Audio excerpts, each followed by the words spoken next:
Welcome back to the Comics Aficionados live right here on Thinking Critical YouTube. Each and every Saturday for like 6 years now. We've got a fantastic comic book show to talk to you about. Most of it's comic books. We got a little pop culture. We'll see if we get to that. We're going to be talking about the insane prices. God's number one. They kind of go hand in hand. Some of the weird stuff happening with Dan and DiDio and lots of other things going on here. And it's a weird panel. People have been dropping out like flies, I guess. Yul Carter, the Blue Heel himself, was supposed to be here. I was going to call him out because he said Transformers #1 wasn't going to be shit, and it turns out it was a big hit, and I wanted him to apologize, but that's not going to happen. And then who was it? Josh. Josh got called into work again. Can you believe that? Nah, man, that's too bad. Everything. See, it happens every other weekend. Josh is but too we important. do have some fun people here. Now, Jim, you weren't originally going to be here because you were bedridden. Yes. And I was like, let's give you the weekend off and let you heal and recuperate. Apparently, you have a severe case of syphilis, and Yes. you can't get out of bed. But you decided Gonorrhea, to make it. syphilis, chlamydia, animal, everything now. I have COVID right now. I'm having problems. My voice though today sounds like I'm like a sexy DJ or something. I think it's a little bit different, but yeah, the problem was you told me that I wasn't going to be on, Yul was going to be on, so I said make sure that you make fun of him about the Transformers. Now he's not here. Here I am. The Blue Heel strikes again. Yeah, he's I don't know. It's a very heel-like maneuver there. So weird science comics Jim. Your brush with death was I guess being bedridden and then having to rely on your family to take care of you. Yes. Yeah, it's funny too because my wife was going to tell me to quarantine myself and realize I don't ever leave this room anymore anyway. So she just said, I quarantined myself 5 years ago, honey. I have already been self-quarantined for quite some time. But yeah, she did allow me to not mow the lawn this week. So I did say I'm getting ready to mow it for maybe the last time, and I got a reprieve. We had a through like shove a thing of gruel underneath the door. Like that's what it is. And then they I rattle the cup and they come fill it up. Thank you. My bucket needs dumping, please. We had a fantastic conversation on the Hot or Not podcast, Patreon exclusive this week. We had a lot of fun, and we've included a little segment at the end of that bad boy where we talk about what it's like being a dad. My kids are between 2 and 8 years, are between 17 and 29. Yes. You have all boys, I have all boys, and they're comparing stories. And you had a great story this week because I think your youngest one deep fried his fucking phone. Yep. He dropped it in the donut fryer. That's what happened. Yes. I know where this is going, Wes. So you get, Did he serve you the phone for dinner? No, he didn't. But I wish he did because then I could at least have something out of pretty much, folding quicker, as they say, than Superman on Laundry Day because we were debating on whether or not I would, fold and get him a new phone. If you want me to, I'll text him right now and see how that new phone's doing because phone's treating him? I didn't even last that day. Once you said your wife was on his side, I was like, you're gonna lose. And then she started getting involved in the actual podcast. I mean, seriously, and I will say that I don't have the strength to fight anymore, especially, and I'm not even talking COVID or anything. I'm just talking life. I just gave up. Your all spark is gone. Yeah. Yep. You need more energy on reserves. Yep. Exactly. Was it an iPhone or an Android? Yeah, it was an iPhone. For my money, I find the Android to be lighter and flakier. I think so too. It's a little creamier. It fries up better. Yes, it does. It better does. Coating on that bad boy. Yeah. So he has a phone, and I have a larger bill that would choke a horse. I don't even want to think about that bill that you told me about it. Yeah, I'll tell you, it's over $500 our phone bill each month. Because all 5 kids are on it, and they shouldn't be. They're all too old. But yet my wife, that's like the last umbilical cord she has is the phone bill, I think. And you're selling comics. Yeah. Wow. I'm talking comics and enjoying stuff. Yeah, really. I have to have some sort of getaway from actual life, so that's what it is. What's worse, making comics or selling comics right now? I think they're both pretty bad. I would think they're both really bad. So yeah, Jim had a hell of a week. Hopefully he's feeling better next week, but we shall see what happens. But you're going to do something to injure yourself along the way. Probably. I would guarantee. Next thing you know, you put the thermometer in the wrong place. Well, there is no wrong place, Les. Please. Oh, you can get Put it in the mercury least poisoning. better place, right? That's... Oh my goodness. Who else we got here? We got Eric O'Sullivan. You actually went out and read God's #1 for us. Thank you very much. I did. I took that bullet for us all. Because Doc didn't read it, even though he's the Marvel guy, right? Mm-hmm. Oh my goodness. I thought we lost Jim for a second. For real this time. No. Aaron's system was restarted. It seems to do that whenever we record nowadays. Yeah, God's #1. I opened it up and I got assaulted with the color purple. I mean, that and dialogue. Like Whoopi. And then just it was like, is this Steven like Spielberg? Is this really Brian Michael Bendis, Jonathan Hickman? Have we seen Hickman and Bendis in the same room together ever? He was a kind of a student of. That was kind Bendis of was one of the his things mentors. That's one of the things I said on my Patreon exclusive review of God's #1 at the end. I was like, we might be witnessing Jonathan Hickman getting to the Brian Michael Bendis end of his career at Marvel, where he thought just being himself was good enough for stories, and he didn't have to try anymore. Indeed. The concept is strong. I don't have to worry about the dialogue or the pacing or establishing characters anymore. Well, my main issue with Hickman has always been that he's got these big concepts, and the concepts are things that you can get on board with and get excited about. But when it comes to the execution of kind of like the human drama, I think that he falls flat a lot of the time. I don't think that even during his Avengers run, which I enjoyed overall, I think that a lot of the time the characters didn't really shine through. They didn't really have a lot of their gravitas or their personality. He's got dialogue issues. I think Hickman's ability to human is very questionable. He's got great ideas. A lot of times, Stephen King can't human very well either, but he could write some fucking dialogue. Mm-hmm. Well, I feel like Jonathan Hickman would be better served as going into the career of designing ISO systems for corporations. Stephen King's a weird one because whenever I see him now, I immediately think that he's like a lesbian owner of a Portland antique store, and I'm like, oh no, wait, that's Stephen King. I know, and John Bon Jovi. It was a Jovi coffee too, shop that gave a 40% markup to all male customers, then wonders why they go out of business 6 months later. What's the one on Portlandia? Women and Women First bookstore. So, Eric, what's been going on? You got anything going on with your channel people need to know about? I'm doing the 31 days of Halloween, so I'm doing a horror movie a day. It's like double duty, so I'm doing like 2 episodes, like bigger episodes a day. And but I love it though. I mean, I love horror movies. I got the box set of the Friday the 13th movies from Shout Factory last year, and it's really good. I forgot how much of a banger the original 1980 Friday the 13th is. It's got the goods. Good cinematography, great music, good tension, and so and then I went back and watched, like for the first time in my adult life, the 1974 Texas Chainsaw Massacre. I hadn't seen that since I was a teenager. That is Jonathan Lithgow with the narrator. Dude, that's just so well made. That was so. I think there's. I still say Nightmare on Elm Street's better than the original Friday the 13th. I think that so original too. Freddy movie was fucking terrifying. Mm-hmm. Yeah, that was scary. Yeah, absolutely. Yeah, especially when Johnny Depp eats it and he has the pool of blood come out of the thing. Yeah.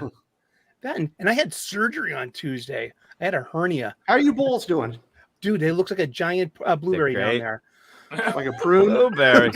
like, oh my God. Somebody like, blue you? That's incredibly prunes. It's common that all your fluid drains back down, and then that bruising color will go away in 2 weeks, and it's just shocking to see in real life. It's like, have you thought about documenting it and putting it up on the channel? I've made an OnlyFans. I made an OnlyFans page called My Blueberry Balls. I was a true subscriber. All extra money. See. Come join Eric's journey. Jim's on OnlyFans, right? Because he's trying to pay for that phone bill. Oh, shit. Damn right. Jesus. Well, I don't show myself here. He already said there's no wrong. Exactly. I don't show myself here because I keep that for the paid customers. This is what happens.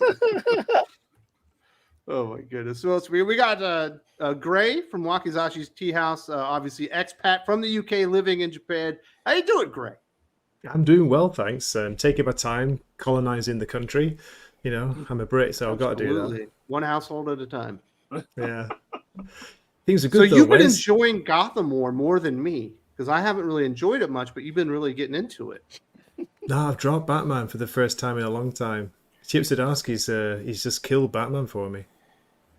Yeah. And coming from like Tom King's run, that's really saying something, isn't it? Yeah. From Yes. watching Tom King fail miserably, and then James Tinian make a bunch of Dollar Tree knockoff versions of existing characters.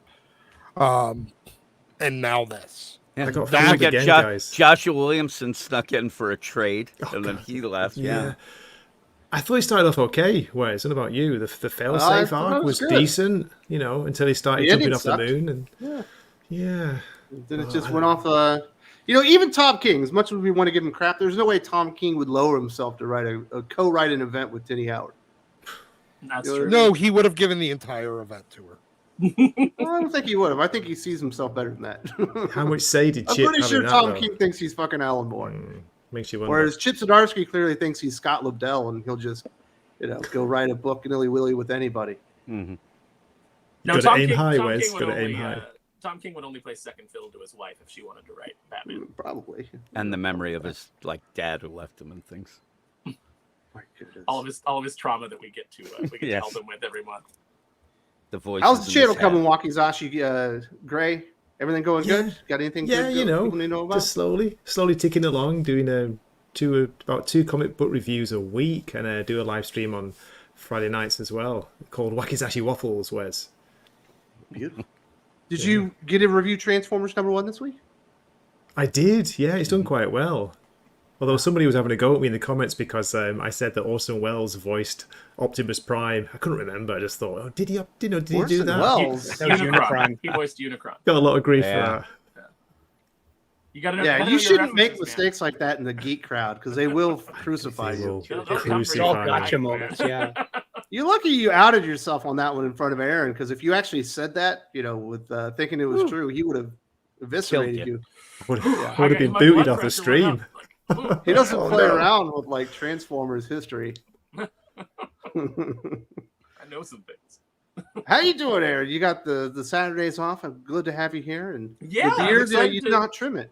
Excited to be here. No, I have not. Well, I cleaned it up a little bit, just personally, but I haven't actually gone in for a professional beard trim yet, which I need to. I have an appearance tomorrow. You have a I'm gonna beard be- barber? Yeah, yeah. I go to this. So I go to this little hole in the wall barbershop. That's like there's this whole row of like expensive barbershops, and then there's one that's just a bunch of Hispanic guys, and they're hilarious. They're just all in there, just roasting each other constantly. And that's Beard where I go to barber is get my the beard most Jordan White thing I've ever heard of.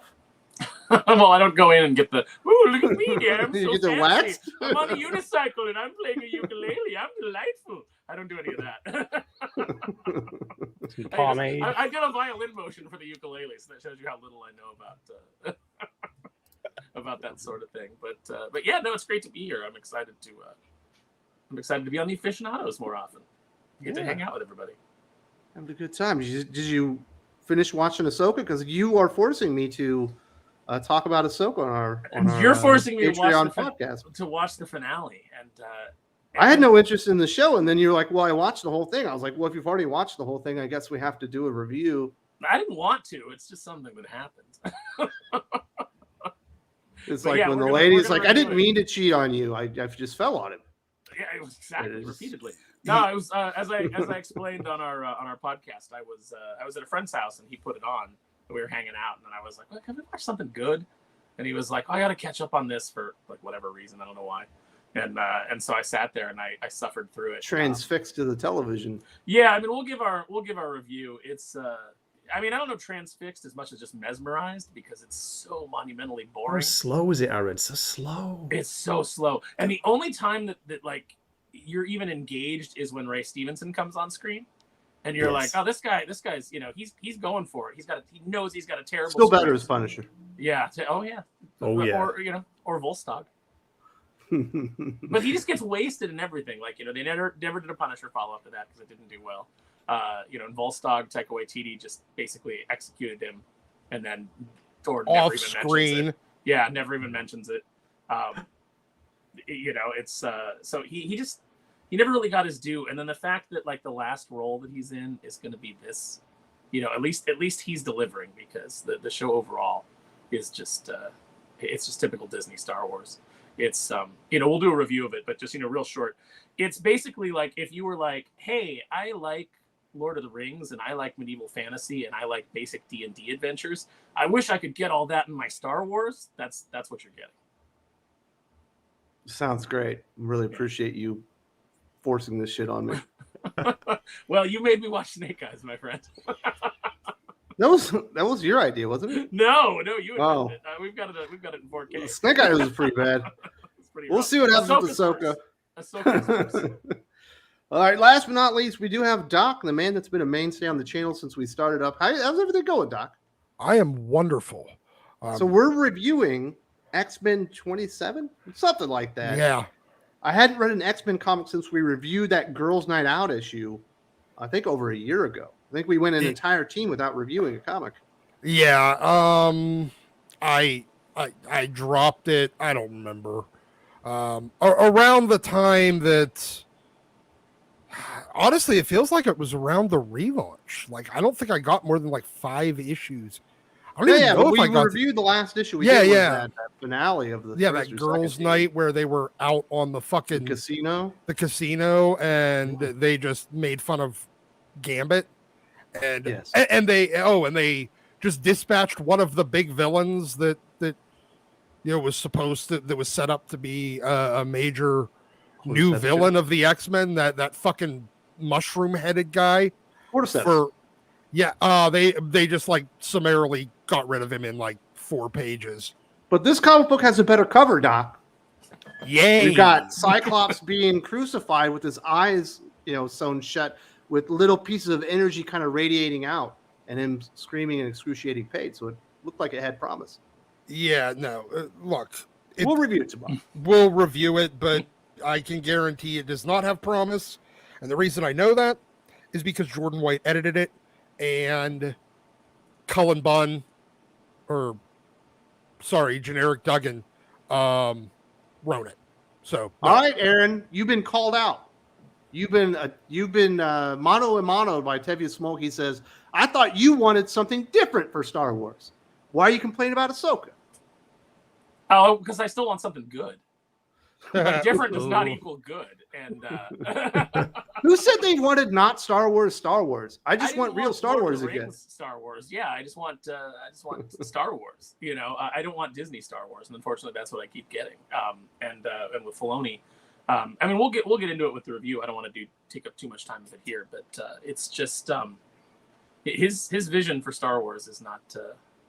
It's not something that I enjoy. I think it's just I think that with Ahsoka especially, you just see how what he does is he grabs things from the expanded universe, and now he's grabbing things from like Chronicles of Narnia, the Lord of the Rings, just any kind of like Wheel of Time, any kind of fantasy that he can, and injecting it in. The moment that a character came on screen whose name was Morgan Elspeth, I was like, and she's a witch. I was like, this is the most non-Star Wars thing ever. This is just your 7th grade D&D character, come to life. And I'm not exactly surprised that the 7th grade D&D character was a woman. Damn, I'm so glad I avoid this stuff. Well, you're not avoiding it next week. Aaron and I's review is going to be up for the public to consume. That'll be the preview. This is how I enjoy Disney Star Wars, through you guys. I love it. Yeah, Our pain will be on display for everybody to enjoy. Speaking of the Patreon, I definitely want to give a shout out to some of the new backers on the Patreon. And I do want to say right now, if you show up with the Patreon, there's a link in the video description. You can get all the content that we have with Aaron, Jim, and Doc over 6 hours every single week. And you can get a free week trial, whether it be the $10 level, the $20 level, and see if it's for you. Definitely want to give a big shout out to Sheldon Drizga, also known as DC Manga Translator Lad, one of the better superhero names I've ever heard, fighting for the people of Fort Worth, Texas. We also have Infamy or Death, who fights as the Black Hole and is protecting the tight spaces of Uranus. There you go. And then Dominic Mason, a.k.a. Stoneheart, who's protecting the people of Heroes Harbor. Definitely a big shout out to you guys, and thank you very much for supporting the channel. And I hope everyone is enjoying all the fantastic content we're putting on there, which is mostly podcasts. So if you like podcasts, tons of content out there every single week, probably, 10 to 12 hours, something like that every week. reviewing comic books, talking comic books, and pop culture stuff like that. We do have a few things we need to get out of the way here. Not get out of the way, but to touch on first, because we got some super chats. Lane Kramer says, okay, proposal for the next doc review of Suffering to start 2024. Let's call for a review of Vengeance of the Moon Knight #1 in January 2024. It could be good or it could be not. Who's doing it? It's going to be Doc and myself. It's Jed McKay, because they're killing Moon Knight off in December, and they're relaunching it with the exact same creative team. And I think Lane Kramer is being very generous and very nice to Doc this time, because there's a good chance Moon Knight, Vengeance of Moon Knight, is actually going to be a good series. So we have to kill Mark Spector and then relaunch with another Moon Knight. We're just doing the Daredevil. Yeah, they got to get to a #1 issue again, and then this will be a mini series, and then when he's comes back, they'll get another #1. I even think the death will be in air quotes anyway. I think it's kind of that play. It'll be like Mark Spector's dead, but his other identities are. But still that's what it'll be. I don't like that Mark Spector anymore, but here I go. You really want to torture Lockley people? Is doing just great. I would suggest Star Wars Dr. Aphra, because that is one of the worst comic books I've ever read in my life. They're still publishing that? Dude. Oh, yeah. Oh, Hey, here's the deal. I had a Star Wars comics podcast, one that was, going each week, and I bailed. I had enough in the middle of this big Dark Droids event. I kicked it to the curb, and I can't take it anymore. They're bad. Most unexciting event ever. Dark Yeah. Droids. I feel really bad because, as far as I know, Mark Paniccia is still editor over the Star Wars books, and I've worked with Mark, and Mark is actually a really smart guy. He's the guy that basically gave Greg Pak the idea for World War Hulk, as I understand, and laid that out for him. Mark has always had really good ideas, so I can only imagine how soul crushing it is. It has to be. I'm under the impression Because- Charles Soule's in charge. And they put it between Empire and Return of the Jedi, and they're at a point where they should have moved on by now. They should have used the anniversary of Return of the Jedi and got on to what most people probably want is, sequel deals after the Return of the Jedi book. It's stagnant. It's boring. Is there Aaron, any you're right. writer who came in with more kind of shine on him than Charles Soule? People were like, "Oh, he's really good," and then just Guggenheim, I think, because he's delivered. just solid. He can tell a consistent story. Yeah. You know what I mean? But that's about it. I mean, Charles Soule, he's a lawyer. And And he it's writes definitely like one. destroyed his reputation worse than Charles Soule. Yeah, I think Charles Soule's just bored everybody to just not caring anymore. Bendis infuriated people. Yeah, I would say that's kind of my impression of He's the kind things of that I've read boring, from right? him. It's just kind of rote and Charles nothing Soule, progressed. ironically, I guess, had the last really great Star Wars run with Darth Vader. It was really good. 18 issues. Yeah. I think it's time for him Sometimes to you move on. overstay, sometimes you just overstay your welcome. Like you Yep. have an idea, coming out of the gate, and then you're just on there too long. I think as much as we don't like it when it's like creative teams shift, maybe sometimes it's necessary, to keep these guys' creativity going. I certainly know that I don't want to write the same thing over and over again. Yeah, and I'm telling you, when you read Charles Soule's stuff, Star Wars stuff, it feels like you're reading something from somebody who's bored. This is what Lane Kramer said. So, proposal: Aaron and Wes review Superman John Ridley story from Superman Red and Blue versus Daniel Warren Johnson's story. What did they get right and wrong? So, the John Ridley story is the one that where Superman gets raped in a prison camp after they take his powers away. And then the Daniel Warren Johnson story is about how great Pa Kent was.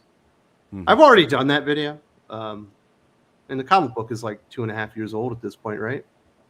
Yeah, at least. So, I don't know. Perhaps, but not likely, because I've literally already done 2 or 3 videos on that. And then I also included the Daniel Warren Johnson story in my best comic stories of the year that year. I respect the character of Superman too much to read a John Ridley story about Superman. I respect myself too much to read anything written by John Ridley ever for any reason. And Again, that's why you are a Lane Superman. Kramer's going to recommend you review a John Ridley story. I may fucking veto it. Federico de la Casa. Hi, guys. I read Transformers #1 and found it good, not exceptional, but good, and read to the end. Tried God's #1. Love Hickman, but couldn't get past page 14. Well, I disagree with you on Transformers. I think it was far better than good, but I definitely agree with you on Hickman. The only reason I got past page 14 is because I had to. What happens on page 14? a lot I don't of know. talking, It's just and the color boring. It's purple. just boring. On page 14, I've checked the page count for the 5th time. That's what happens on page 14. I think that's where they're doing the stupid Right. jokes about human sacrifice and we didn't kill anybody, and it turns out it's a fish lady and a frog man, and they're in a a ball with masks and stuff, masquerade ball. Eyes wide shut. Wes, Yeah, eyes wide it shut. was vibes so big time. bad. Jonathan Hickman is not funny either. Oh, I And, already don't care. Like that yeah. was the quickest that you got me checked out on even the idea. So basically, this new character, and we'll get to more here in a second, is basically he's Doctor Strange, but he's also Orange Cassidy. Wonderful. So he has all the powers and abilities of Doctor Strange, but he doesn't care or take anything seriously. Hmm. And that's like the hook. Is That's the joke. Yes. Is Orange Cassidy like Black Tom Cassidy's cousin? Orange Cassidy is a wrestler in AEW. Okay. And when he's fighting somebody, he puts his hands in his pockets and then he kicks them on the shins as lightly as possible as a means to let them know that he's ready. And you have to just sit there and look like a moron while he does it, rather than just knocking him out like would really happen in a fight. And that's like the hook for the character, is that he ironically doesn't care if he wins or not. He's just like a very lackadaisical Yes. kind of. That's And like he even his gives gimmick. his thumbs up is even half thumbs up. That's it's terrible. Callum Lyle, I wouldn't be surprised if the MCU Fantastic Four rumors are true. It'll prove that Feige doesn't want to learn from mistakes and girl boss fetish. Sure. Yeah, Doc and I talked about that. I wouldn't be surprised if it was true as well. They're going to make Reed like this toxic male character, and Mm-hmm. Sue Storm's going to discover that she was always the true hero of the Fantastic Four. She was always great. She didn't have to learn anything. She was just born great. And, Typical else. female fiction. Yeah, The- I the came from an Irish world- home. But what women? I mean, there's not really a lot of women that respond to this. Hmm. It's like all the They all the don't women, care. all the women I know are just like they hate this stuff. Did they go see the Barbie movie? No, I don't know any women who went and saw. Oh, that's Barbie. right. Well, I mean, I You do, don't but know they're the not chicks that close. supported Barbie. That's who this is actually written for. I guess, but Maybe they can make the entire thing pink. women grew People up will playing respond. with Barbie and have like an emotional attachment to that toy line and fond memories of it. And how many kids, or how many little girls grew up playing with the Susan Storm figure, thinking that they wanted her to be the girl boss. That's literally the action figure you don't need to buy because she's invisible. You just need It's- the other three. And there's I was at Always the other day, and they have like the big, like 6-inch Fantastic Four figures that are on the card. They're like the retro on card figures.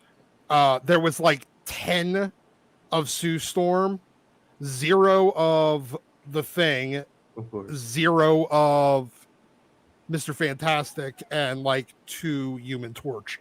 But the Human Torch is like a really shitty looking sculpt. The great thing about that Mr. Fantastic is he's got a lab coat, and you can take his arms off and take the lab coat off, and then put on his regular arms. So you can switch him from like scientist Reed to superhero Reed. So that's really great. So I'm not surprised that he's not hanging around. But yeah, that Sue Storm is terrible. And there's 2 versions of her. There's like the invisible version and then the visible version, and neither one sells really well. The Brian invisible was Rickard- even an exclusive. Brian Rickard says Tom King's Batman is so much better than subsequent runs. That is a bold statement, sir. Wow. You're going down a path I can't follow. Started off okay. I would still say Tinian's run slightly better. Tinian's run I don't benefits from think- just not being Tom King. Oh, all right, Jim. You're the biggest Tom King supporter here. Is the Yeah. war of jokes and riddles worse than the Gotham War? I would say that's I would say tough. no. No, it isn't. I know. I hated the War of Jokes and Riddles was when I started really complaining about Yeah, Tom I get King's that, but run. it's not as bad But as it's Gotham better. War. It's better written. It actually sets up its own story. It's more original. And actually, in the thing, though, by the end, when you start going with the idea that, okay, Batman's teaming up with Riddler, then it starts getting wacky, like what Catwoman's doing. But the Catwoman deal is just so completely insane that Jokes and Riddles is better. It's better. Again, I'm not a fan of either. I think that Tom King's run was terrible. But Brian overall, Rickard might be more correct than we want to give him credit for. yeah, I think that I do think he's correct. Yeah. Tom King at least understands craft to a certain extent. That Tom King's a good writer, just one that I don't like, and I think that he's so against what I want from comics, but he still can write whatever. But he loses his way at points, though. Caleb says the power of the Force in female characters comes from their ovaries. Also, Friday Night Tides talk about Loki too, and you can tell no one cares anymore. I mean, I don't care. I saw Loki season 1. So we reviewed the first season, and it wasn't very good. It just got progressively worse and more disappointing. So I'm not going to check out the second season. We tried really hard to find things to like in Loki season 1. Like we were really trying to be optimistic. And, Throg. Yeah. The only thing that I liked in Loki season 1 was the comic accurate Loki. Yes. That had like some seriously badass powers. Richard E. Grant. That was fun. Brilliant. Yeah, I mean, it was essentially the Sylvie show, and I don't need to see Sylvie season 2. Nah. She's going to be working at McDonald's now, so that's awesome. Grateful Dog. Doc is right. Mark Waid can F himself. Yes, he can. You think he's that flexible? Yeah, huh? A little help. I mean, he's maybe he did the Marilyn Manson take out some ribs. Yeah. Hey, I don't know what you do in your spare time, Mark. We don't like the words Doc is right around here, though. Doc is kind of correct. Is something that's more. Bitch, you have an entire Patreon tier for that. Well, it's ironic, Doc. It's not meant to celebrate you. Nah. You know what I'm saying? My goodness. Derpy Hodgington. Wes, thanks for the recommendation on Rogue Sun. I loved it. Well, I'm glad that you discovered that comic book, and I also like that one very much. If you're wanting for more Spider-Man that's in an ongoing, Rogue Sun is great. Ryan Parrott is one of the really best writers in comic books that's never written for Marvel or DC. And then the Able art definitely fits the story. Really good. He's a nice guy, too. I've met him a couple times at shows, and he's always really good. Able or Ryan Parrott? Ryan Parrott. There you go. Also a hell of a guy. Dylan Lindsay. Hi, all. This is for you, Doc. Adult Franklin Richards versus Dr. Manhattan. Who wins? Ooh. Good one. Are you contemplating, or are you okay, Doc? Oh, I'm fine. Adult Franklin. Really? Yep. Yeah, I think so too. Adult Franklin can rewrite all of reality. Not just like molecularly change things. Honestly, Dr. Manhattan is on about the same power level as Jean Phoenix. Not like the Phoenix by itself, but like the ability to control. He exists in space and time continuously. Like he's in the past, in the present, and the future all at the same time. He's like omnipresent, Doc. I still think Adult Franklin. Well, I'm taking umbrage with you comparing him to the Phoenix Force. Well, no, I mean like in that he can control. Like that's way later that he starts existing in all points in time simultaneously. But initially, at least for most of Watchmen, he's basically just able to control things and control things on an atomic level. But once you exist in time simlotaneously throughout all time, haven't you always existed through all time simultaneously? Thank you. I'm not going to entirely disagree with that argument. I'm just saying that I think Franklin Richards wins. I'm just taking umbrage with downgrading to Phoenix Force Jean Grey. I'm like, this guy would absolutely annihilate her. He would be able to change time to where whatever happened to her never existed if he wanted to defeat her. In fact, he could probably make sure that Franklin Richards was never born. And you know what? He knew he was going to fight him. But see, here's the thing. We haven't seen enough of Franklin at full power in as an adult either. We've only seen little bits and pieces of it. So we don't know how strong he gets too. No, I'm assuming that Franklin Richards is a far more powerful entity than Dr. Manhattan. Well, I mean, but that's my point. We don't know how crazy his power level becomes, where he may be able to rewrite, since he can rewrite reality, he may be able to rewrite reality to the point where he's of that same level, where he exists in all times Perhaps. simultaneously. I wish he'd rewrite Marvel's current history. That would be fantastic. My goodness. Dylan Lindsay, you gave us the Kobayashi Maru. There's literally, you can't figure out a winner because you don't even know the limits of their powers. What are you doing to us? Callum says the Barbie movie was the director projecting how much she hates her husband. I've heard she and him have problems. Jim, your wife directed Barbie? She may have. I wish she had. Maybe we'd be You a able to ghostwriter or something? afford that phone plan, but I would enjoy that. She was asking me the other day to watch it. I did not. I'll be honest. If my wife says we're going to watch the Barbie movie, I'm going to be like, whatever. Yeah. I mean, As there's long as we worse- do it on the TV that I got to pick out. You can do worse than watching Margot Robbie Yeah. prance around. You for do 2 worse than hours. watch a movie for your wife on a fucking Tuesday or something, I guess. As long as she's not making me eat fondue or something weird like that. Margot Robbie, Wes, come on. Margot Robbie is a beautiful woman. Yeah. I'd rather watch The Wolf of Wall Street. Oh my god. Or even, what was the other one that I liked that she was in? The big, Birds of Prey. Birds of Prey. no, the big, The Big Short. when they were, The Big Short, yes, when they were shorting Yeah. the housing Good market. movie. And she was only in that for one scene. But She's she's in a she's bathtub. good in Once Upon a Time in Hollywood. Yeah, In that as well.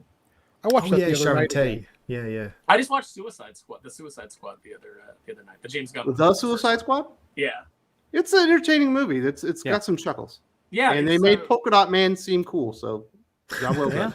Yeah, no, I Amazing. mean, I kind of liked the Starro, of everybody Not in so it. much.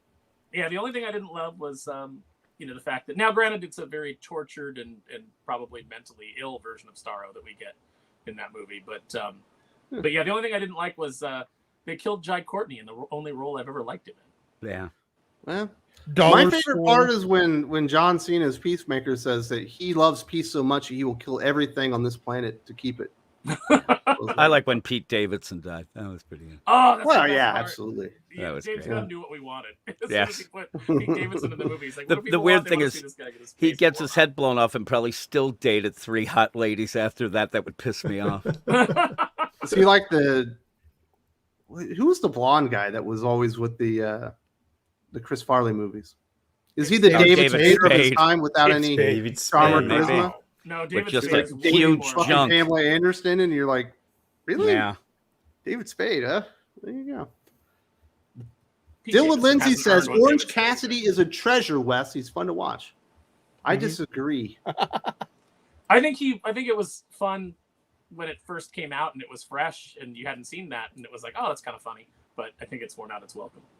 Yeah, it's harder to take him seriously when Moxley doesn't just murder him for doing what he does. And it's hard enough Eh. to take Moxley seriously.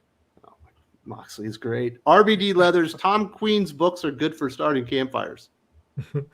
Kindling is good and it's valuable. I see what you did there. Count though. On Idiot James Gunn, he's playing favorites with the cast. Yeah. Yeah. It appears that way. You know what though? Here, I'll say this: everybody is always like, he puts his wife in all these. He's putting his wife in all these DC projects, or he's putting his wife in all his movies. I don't mind it. She's good, Yeah. and she's not hard on the eyes, And she's a good actress. I like her in every role that I've seen her in. Did you So- watch She was Peacemaker alright. She was series? fine in the Peacemaker series. Mhm. Yeah, and she's that was great good. in her little The cameo. worst in part is Guardians. Amanda Waller's daughter. Yeah, I have a Oh. question. Who the hell is his wife? The blonde chick from the Peacemaker. Couldn't name her. I don't know no, the I name. mean, and I James' wife. ask this because everybody Jennifer says, Holland. all right, I don't have a clue who that is. Did you watch Peacemaker? No. Well, then you. But what do you no, want, man? no. Well, my point is, well, I watch a lot of other movies, and I don't even know what she was in, like fucking Guardians. Was she in there? yeah. In Guardians 3, Star-Lord. She's the, Yeah, She's she was the- in the prison with what's his dick. yeah, she's the blonde that like he convinces to, Star-Lord gives her the, come on, get on board with me. Yeah. Let's do this, and yeah, I thought she was Adam Warlock. Oh no. Wait a minute. Yes. Adam Warlock. That was a bad That was part. a of weird movie. look. Will Poulter, I liked him more than I thought I would, but I just find his face really hard to look at. Like he always Weird face, yeah. terrible portrayal of Warlock. Not his fault. That was He James delivered Gunn on what he was supposed to do. Like They should have just not included the character since they didn't want to do anything with him in the movie. Once they realized Exactly. we don't actually need Adam Warlock here, they should have just got rid of it. Yeah, once they missed the opportunity to have him in Infinity War and Endgame, there's no point. Dylan says, I thought of that fight last week and it's been nagging me ever since. I knew this panel had a better chance to answer it. I think Franklin wins. I do too, but we have no way of knowing that. That's the problem, Doc. Correct. I don't think we have a way of knowing it because I think they all become so powerful that they just keep continuously running each other out of existence. It's like at the end of Doctor Strange when they're in that time loop or something. Yeah, something like that. Yeah, They just like trap each other somehow. You'd need a smarter writer than currently exists in comics to tackle. Certainly more smarter than I. I don't know how. I mean, there's got to be a way to determine it, but it's beyond me at this moment. But well, thanks for making it challenging. We do have a few things to get to now. This is something that Aaron and I had talked about at the beginning of our latest Patreon podcast, and obviously it was up there for the free cast on the YouTube channel. The Marvel prices in December are getting absolutely insane. I don't know if you knew this one, Doc. The average price of a #1 comic book from Marvel in December is $6. Then the average price of just any comic book from Marvel in December is $4.75, creeping and getting very close to that $5 number. I believe in February or March it was $4.33 an issue, so it's actually gone up quite substantially.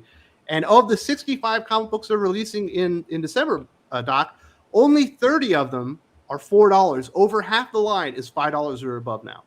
We're getting into bad places. This is the inevitable end result of the path that Marvel has been going down, and the comics in general have been going down for a handful of years now. It keeps driving existing readership off, and it's. I mean, I like to explain a lot of things with math. It's essentially a limit problem. From those of you that remember, I don't remember, I think it was calculus. It will approach infinity dollars without reaching it. Because you will eventually get down to the point where there are fewer and fewer and fewer and fewer readers. And the only way to continually, the price will continue to go up in the absence of new readership coming in. Not between needing to exceed last quarter's profit margins because, well, it's a publicly traded company and that's the way they have to operate, and fewer readers coming aboard, you're eventually going to hit the point where it's just one copy being sold for $100,000 to some fucking prince that happens to like comics from fucking Saudi Arabia. That's it. Yeah, it's the industry death spiral. We've lost so many customers that in order to keep our profit margins, we have to keep raising the price. And so what you're doing is you're just squeezing those last customers continuously, more and more and more. And then they drop off. And the more they drop off, the more you have to raise prices. And the more you raise prices, the more people drop off until, exactly what Doc's saying. The only way that you can survive is to do some really limited collectible for one guy who has a bunch of money. But, we know that's not going to happen. Yeah, it all becomes that one singular copy of that Wu-Tang album that guy that stole all the money from the insulin people, had. Martin Shkreli or whatever his name was. That fucking weasel guy. Mm-hmm. Yeah, that little weaselly looking dude. Mm-hmm. That's what it becomes. It becomes minting one copy of a comic book and then selling it for obscene amounts of money to some obscenely fucking rich guy, and then trying to make that your actual business model. Mm-hmm. At that point, it's fucking vanity press for a goddamn oil shake. You know what? If there's any oil sheiks out there that wants to pay Sylvania and I to just do Darkwing Duck comics for you, we will happily do it. So just hit us up. I mean, I don't know. I mean, look at something like who here liked Batman Gargoyle of Gotham? I liked it a lot. What was that? Was that a $7.99 comic? And it's no ads. Yeah. Great paper stock, great cover stock, great art. I mean, I think maybe that's a model going forward. But is it sustainable? That's I'm the not question. sure, dude. I And is mean, there enough talent that you're willing to pay that money for left at DC Comics? I mean, and then compared to something like our everyone's favorite issue this week had to been Fire and Ice. Welcome to Smallville #2, right, boys? Yeah, I mean, but And you no, look at like, something like that. and Dead to me, Eric. I'm kidding. I joke. and Eric, can I ask you? Yes, please. Okay, let's assume you are not already a comic book reader, Okay. right? Do you try the comic book medium at $7.99? No, it's. Okay. I thought funny books were supposed to be fun and cheap. Like Yes. something I could roll up and put in my back pocket, and where's just a Superman fun story or something like this. Why is this so expensive? But you that's the point. You don't start comics. You don't start reading comics at $7. You don't even do it at $4. No. You barely Oh. do it at $3. You still did it at $2. Marvel don't- should be doing honestly, they should be doing the Alterna model and just Yes. cranking out. I floppy agree copies 100%. at, a $2 books. News To the Newsprint. Spawn books as well. Spawn books are all $2.99. Still, Yeah. Todd McFarlane's keeping them at And- $3. And you The know quality's what? really good. DC is selling up to 3 titles at $2.99. They're kids titles. You got Looney Scooby-Doo. Tunes, you got Scooby-Doo, and the Batman Scooby-Doo Adventures. They were all selling for $2.99. And I was like, look, there you go. DC could be selling these at a more reasonable price, but they're choosing to milk the market. Well, they know that their talent is so bad that they can't Mhm. move enough units to make that profitable at $2.99. So they just have to keep squeezing people. And not only do you have to sell a book at $4.99, $5.99, $6.99, all the way up to $10, but you have to sell multiple covers of that same book because Yeah. that's the only way that they can even remotely achieve profitability anymore. Variant Because they covers are certainly ridiculous. can't do it with their stories and they can't do it with their art. You've got Teeny Howard on a Batman book. What did you think was going to happen? Oh, jeez. Eric, what are you doing? I mean, Milking a mule. look. Honestly, you could have just asked Tinny to read the tarot cards to tell us if it was going to There we work. go. Guess what? She would have even told you, "Fuck no, this ain't going to work."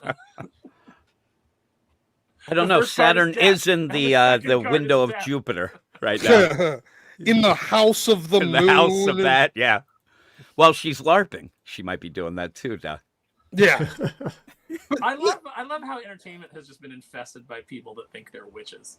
It's great, isn't it? Yeah, change one of those letters and you might get the accurate deal.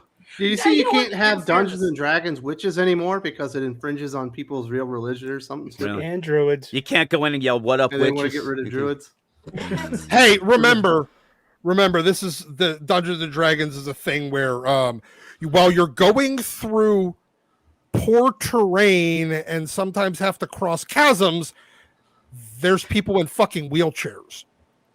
Well, did you see that now, like, there was this big movement where if your character is going to be killed, you have to ask consent, Oh, or if a mind flayer is going to take over your character's body, they have to ask her. Like, the Oh, TM do has me to a ask her favor, consent. Aaron. I'd love Really? that. Do you roll for consent?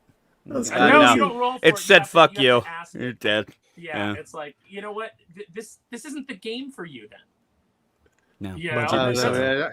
I worked with guys that were playing Dungeons and Dragons, and Gatekeeper. apparently one of them's wife got upset because they were raping the corpses of the demons that they can defeat. Yeah, exactly. Isn't that how you learn their past? Like, why I is just that wanna- the game? But it's kind of. I want to know the encumbrance bonus for the wheelchair. When Doc was saying, I need that. No, you can't have that because that's ableist. That is true. Everybody is just as good as everybody else in every situation, Yes. and you can't take, like, here's the thing that I don't understand Mhm. is that never, the level of narcissism that it takes to have to see yourself and every facet of you reflected in your fiction. Part of the appeal of D&D was you get to create a character, you get to be somebody else. Yeah, Exactly. like all other escapists, think that's why we like it. Yeah. And play the bad guy and make cruel decisions. It's in a like, harmless when place. you make your character Harvey Weinstein in D&D. You just want to have fun. You don't want to end up having to deal with real life shit in there. Well, you Hashtag roll too high soon. charisma. You roll high charisma, and then you try to seduce everything with your high charisma. You know, say you buy your first thing you buy is a casting couch, and then you're ready to go. Or you roll really high in strength, and you're a warrior, and you get to just charge into every situation. Just like really bullheaded, and like you get to. So I'll give you an example. I haven't played D&D since I was like a kid, but we had this really boring group. Yeah, we had. Don't have anybody to play with. We had this really boring group that I got involved with, and they were basically kind of like rules lawyers. So like you'd go into a room, and then you would spend the entire adventure like as they meticulously like searched everything in the room that's not to fun. make sure that they got everything. And I was playing as a barbarian, and so like I was really bored. Berserker. And then comes around to my turn, and the DM's like, "What do you want to do?" And I'm like, "Describe the room to me again." And they describe it. There's a door off to the side, and I'm like, "I kick in that door." And the rest of the party's like, whoa, we're not in position. And I'm like, I kick in that door. I kick in the door. A bunch of orcs run in. It ends up being this really like crazy pitched battle. We get into the next room. We kill everything. Everybody's like exhausted. Everybody's trying to like redo their spells and everything. Comes back around to me. What do? I kick in the next door. We're not ready. So you were the original Leroy Jenkins. He was Leroy. The thing is, I I bet you these guys, if they talk to you, they're going to laugh and bring that up. Not the time that they went carefully through a chest to pick a lock. They ended up having the best time because it was just a pitched, ridiculous, over the top. Like I just kept doing barbarian shit, and you were being the barbarian. They ended up having fun. It's like I leaned into my character. I was like, "Oh, well, let me just search this touch all the bricks," and I was like, "How boring." That's not what D&D is supposed to be. And so these people have come in, these carpetbaggers, and they've instead of like enjoying it for what it is, and this is every hobby right now. Is you've got these and profession, you've got these carpetbaggers coming in, and they're trying to change it into what they want it to be to reflect themselves, and it's ruining every form of entertainment, from D&T to comics to freaking Ahsoka. When they played SimCity, they probably just made the city they were living in. Yeah, it was just boring. It's my dirty apartment. Yeah, why do I want to be myself? Don't make a baseball stadium. Don't try to make like a little red light district or anything fun. Let's just create everything how it is, because that's the city that you want to live in if you're in like this weird simulated world. Just people without inner monologues, people without imaginations. All they see is themselves. They're basically Polka Dot Man, but instead of seeing his mom everywhere, they just see themselves. My goodness. But yeah, these I don't know, these prices aren't very, very good. We know that G.O.D.S #1 was having a problem because it was $10 despite being a triple size issue. Yes. And I don't know. So it was $10. It was $10, Eric. Yes. You are the most positively lighted person on the show. You will like bad comic books. You like Alligator Loki #1. It was I fun. thought It was cute. He loved it. Thank you very much. It was Proving my point. adorable. You read G.O.D.S #1. Did you feel like you got $10 worth of entertainment out of that goddamn comic book? No, because nothing really happened. It was boring, and it was too much blah blah and too much color purple. But it was that's beyond the point. I'm just being glib. But I mean, this is a $10 comic book. Now I'll say this much: I love backing these crowdfunding comics. Those are basically $25 comic books. They're really good quality, good art, decent story. So I'm used to paying a higher price point with the expectation of good entertainment. With that said, I mean, now you have like a Marvel comic set in the Marvel universe, and I mean, nothing happens in this book really. It's kind of like the same thing with Ultimate Invasion #3. It's like same author. This is a high value comic book. Now the art is pretty darn good, and I'll give him that Brian much. Hitch obviously on Ultimate Invasion. Now And it's Valerio Schiti on G.O.D.S. And then who did God's Shitty? Valerio Schiti, yes. Yeah, and he was pretty darn good artwork. But I mean, nothing happens. You expect some bang for your buck. I mean, this is written for oh, don't worry, that's going to come in at issue 2 and 3. Like, who cares? I mean, this is you're already on issue 4 by the time issue #2 comes out. That's the problem. Well, and the problem is they know that the comic book isn't all that great. So, like, we need to charge $10 for the first 3 issues because we know the orders will be so much higher, and we'll be able to front load it and make it worth our money. If they would have released this as 3 individual issues, after issue 2, sales would have fallen off a fucking cliff because the only thing that Jonathan Hickman is interested in is his world building bore fests. Mhm. Well, It you feels know like it's you're bad. paying to be taught something. Yeah, and you know it's bad when C.B. Cebulski actually has to get on his Twitter Work. and talk about That's so comics. funny. You know, I love you what know that it's whole bad. thing. Yeah, like I'll meet you to discuss the issue. I even tweeted him and said the issue. What? That people aren't buying it? What is that going to be solved over a lunch? Like, hey, people aren't buying. He They're just not wants- You don't pre-ordering. know the power. He of just sushi. wants a just wants free lunch. lunch. He likes food. That's all he wants. This one's a sandwich. Yeah, I know this sushi place. We can get together and talk. Yeah, exactly. About, I know how all we're the killing deal. Your retail business. Like, I was talking with Gray a couple of days ago about God's #1, and he said something really interesting. You did that this guy Win, our new character here, was a lot like Han Solo. So now we have this kind of like this Han Solo character, you know, in the Marvel universe, which I thought was a nice. You had a nice angle there. I liked that Doctor a lot. Strange in the Han Yeah, Solo guys. It's Doctor Strange meets Han Solo there. I thought they were But- trying to remake Constantine. That's a But it good didn't one work. too. I've yeah, seen that a lot. Yeah, There we as well, go. But I mean, like that. With that but lens, he's not I'm like, working okay. classy enough for Constantine, is he? Wes? He's too. No, he wasn't cool enough. He was too indifferent to the world about to end. He thought Yeah. it was too entertaining. But yeah, I mean, overall, it's just like that wasn't worth $9.99. It really wasn't. And It wasn't worth the 45 minutes I had to take to read it in to total read because it. I had to put it down a couple times. All those dialogue scenes between is it Aiko-chan, his wife, ex-wife, whatever, and him. I mean, yeah, it's character building, but man, it was pages and pages of it. You know, word balloons like this. It's like, do we really need that in the comic? Well, I I mean, don't something's think we got to do. happen. Like, I'm not going to complain about character building because we get so Mm. little of it through so many comics. Within these days. reason. Yeah, But yeah. but you still have to have those big action set pieces. If you don't have a couple of big action pieces in your book to grab people, I mean, we've had enough navel gazing in comics. Well, technically, I guess the second half of the book is one big action scene, but the character's not there. He's like, you've like a seen the video YouTube game quest. He's on a where, quest, where you Yeah, that's trade it, in yeah, a Eric. gathering goods to a paper clip, and eventually you get a Ferrari. Go in here to get this. That's item, what to he's get the doing. next He's just item. traveling around all these new places he wants to introduce to make trades to get the right talisman to finally go into the battle while Amadeus Cho's on the front line. You're just like, I saw that episode of The Office too. It doesn't mean that I need to make it into a comic. that's basically what it was. Jim, did it help your health? It feels like it probably set you back a couple days. No, it actually helped out because I was having problems Put you to sleeping. sleep. Yeah. Yeah, then it did the job. It really did. I couldn't breathe. I ended up reading that, passed out. I was fine. It was a Oh, slog. really? Yeah. I hate the idea that when I'm reading something and I get that idea like bigger and bigger in my head of like, this is just work. This is not fun. It's not entertainment. This is a chore. And that's not a great thing to have when you're trying to escape all that while you're reading those things. Did you notice at the end, Jim, that we didn't even see how they defeated the bad guy?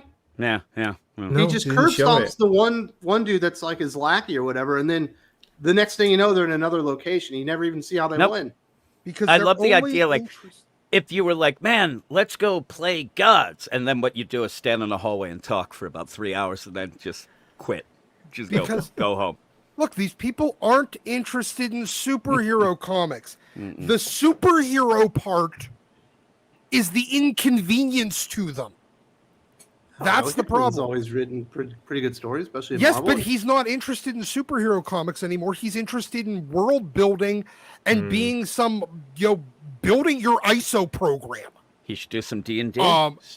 Yes, all he wants to do, he's that guy that just wants to elaborately design the D&D game, but never actually get the but fucking never playing play. it. Yeah, exactly. There's a lot of Because- guys like that, though. Because But he's you can just sell more- that stuff online. Your like D&D adventures that you Yeah, put up. guess what? To people that want to play. Yeah. Except for we're not looking to play with a comic book. We're interested in reading it. If you wanted to sell this as an X-Men RPG or a Marvel Universe RPG manual, good, fine. Do it. Don't try to convince us it's a comic book. Yeah, he writes the Bible for the book, but doesn't write the book. and then Yeah. people can pick up from there. That's Gets what it lost in the feels like. Bible. Got Ryan in chat saying that where is it? How are we going to get a new reader to come in and read Gods, guys? You know, how are they going to get into that? This be like, what is this? You Well, I don't. don't think there's any customers for Gods unless you're a Jonathan Hickman fan or Yeah, you're just Sam. somebody that buys everything Marvel. Hmm. Otherwise, what's the point? But even if you're a Jonathan Hickman fan, you just had Ultimate Invasion, and that was overpriced, and then you get this right away. It's pretty much just Two Worlds, events, Three Moons, a whatever Jonathan it was. Hickman event, and people are already, obviously sick of events, and this is just a one particular guy's deal. So and is it an event, Jim? Well, I don't know. I don't think it is, but it almost feels like that, especially with the price and how they're trying to play it out. But no, I don't know. Ultimately, what is it? Bored What the does it shit mean out of at me. the end of the day? These Yeah, people aren't interested in superhero comics, and they're rapidly making the audience not interested in superhero comics because and people will actually turn on superhero comics and be like, yeah, you know what, I don't like comics anymore. But the fact of the matter is, you still like comics. You just like good comics, and you don't know what those look like anymore because they don't deliver them. It's a lot like once you read that Ultimate Invasion, you get to the end of that, and people thought that was going to be okay. I want to see this Ultimate Universe, and it's just a prelude. It's a setup. It kind of doesn't feel connected. And then you get Gods, that's a totally new thing. And then I think people were like, yeah, I'll sit this one out. And also Hickman stuff, you might as well save your money if you're going to get it. Wait for trade. It's kind of like Tom King has gotten himself into as well with a lot of people. They'll just wait till it's done and go get Trade it. But waiting. Yeah, and it'll be half off, really quick, or it'll be, you can get you a wait lot couple months cheaper. and it'll be and you can dollars. find out by the end if it's worth reading and if it, did anything. In 3 years from now, you're going to find God's #1 in the dollar bin at your next con. That's going to be like the ass kicker. Being like, you son of a. What I'm enjoying right now is I just go to thrift stores and I go through the the bins of comics for $1, and I'm buying old stuff from the 80s and 90s that are in the dollar bin. Like I just picked up a bunch of old Advanced Dungeons and Dragons books, that were by Dan Mishkin and drawn by Jan Dursema, and just enjoying the hell out of those. Having fun. Those were fun books. Yeah. Are you reading the Dungeons and Dragons Saturday morning afternoon adventures or Saturday morning adventures comic from IDW? No, I don't buy anything from IDW. You should have. It was fucking good, man. If you like the buy- Dungeons and Dragons Hanna-Barbera cartoon, I buy was artist editions only from IDW. That's the only thing that I will purchase from them now. And of course, every cover of Star Trek, right? Yes, absolutely. It's got corgis on it, Doc. you It's guys are Star crazy. Trek. Last Ronin was good. No, Last Ronin was great, and that's the last. And it's IDW over. thing that I bought. I It's did not check over? out the Yes, it is. GI Joe Saturday morning cartoon. That one's good too. That was fun, except some of the PSAs in the back were really dumb. TMNT, Some of you the sell your PSAs and the Jimbo. cartoons were dumb. I thought it was great. Yeah, but they weren't about like online bullying. Like it's Yes, just like, Eric. They would That be was cool. today, though. Yeah, I mean, I guess, but no, they were about body massages and pork chop sandwiches. That's what they were about. That's what I remember. They were about red lasers and blue lasers. That's right. Did That's the other. I tell you guys what this dickhead did to me? By this dickhead, I'm talking about Aaron Sparrow. He sent I me thought you back meant me. $120 fucking buying GI Joe action figures because now I had to get my own freaking I don't make tunnel rack. you do anything that I don't do myself. Well, That, According to you, I need to get 2 of them so I can change the head. And the shipwreck action figure for the new classified, that is amazing. yeah, that's a great figure. That's so cool. Torpedo's pretty great too. Oh, look at you. Wes, are you excited for Joshua Williamson writing Cobra Commander and Duke? maybe why didn't they start out with I was Snake Eyes? It doesn't make any surprised. sense. Yeah. Why is he doing those? Why is he doing it? That's weird. Williamson is a name, Yeah. and he has been able to execute on a level Yes, higher well, than the average sometimes. Joshua Williamson is a name in the same way that Tinny Howard is also a name. Nah, he's Just a not way bigger name than that. just not a good name. There's a difference. He's No, not I good have to stuff. say- His Flash Run was fine. I don't dislike. His Rogues was good. I don't dislike Joshua Williamson. I don't dislike his writing, but I can tell you that, like, when I found out that he was the name that they were putting on Cobra Commander and Duke, and that they were doing that. Like I had zero excitement for it. Yeah, me too, Aaron. I think Didn't feel it's the just same way I that did with Danny Warren Johnson. Not at all. extended issues is when you start really seeing the problems. At the beginning, it'll probably be pretty cool, and then hopefully they can keep them. Starts well every time. Man, this lady's got something to say to you, Aaron. Oh my! And Wait, knowing the it's half PSAs the in the back. battle. Are we talking the PSAs in the back of the comic, or are we talking about the PSAs on the cartoon? She's talking to you directly. I can tell it. Because the PSAs on the cartoon were great. Well, the comics were fine. Just update a little bit. No, I was talking to Joe, and we both had like the same reaction to that. Like, because it not only what you felt like, oh, this is like the writer like saying something, very industry thing about like the fans are wrong, don't criticize us online.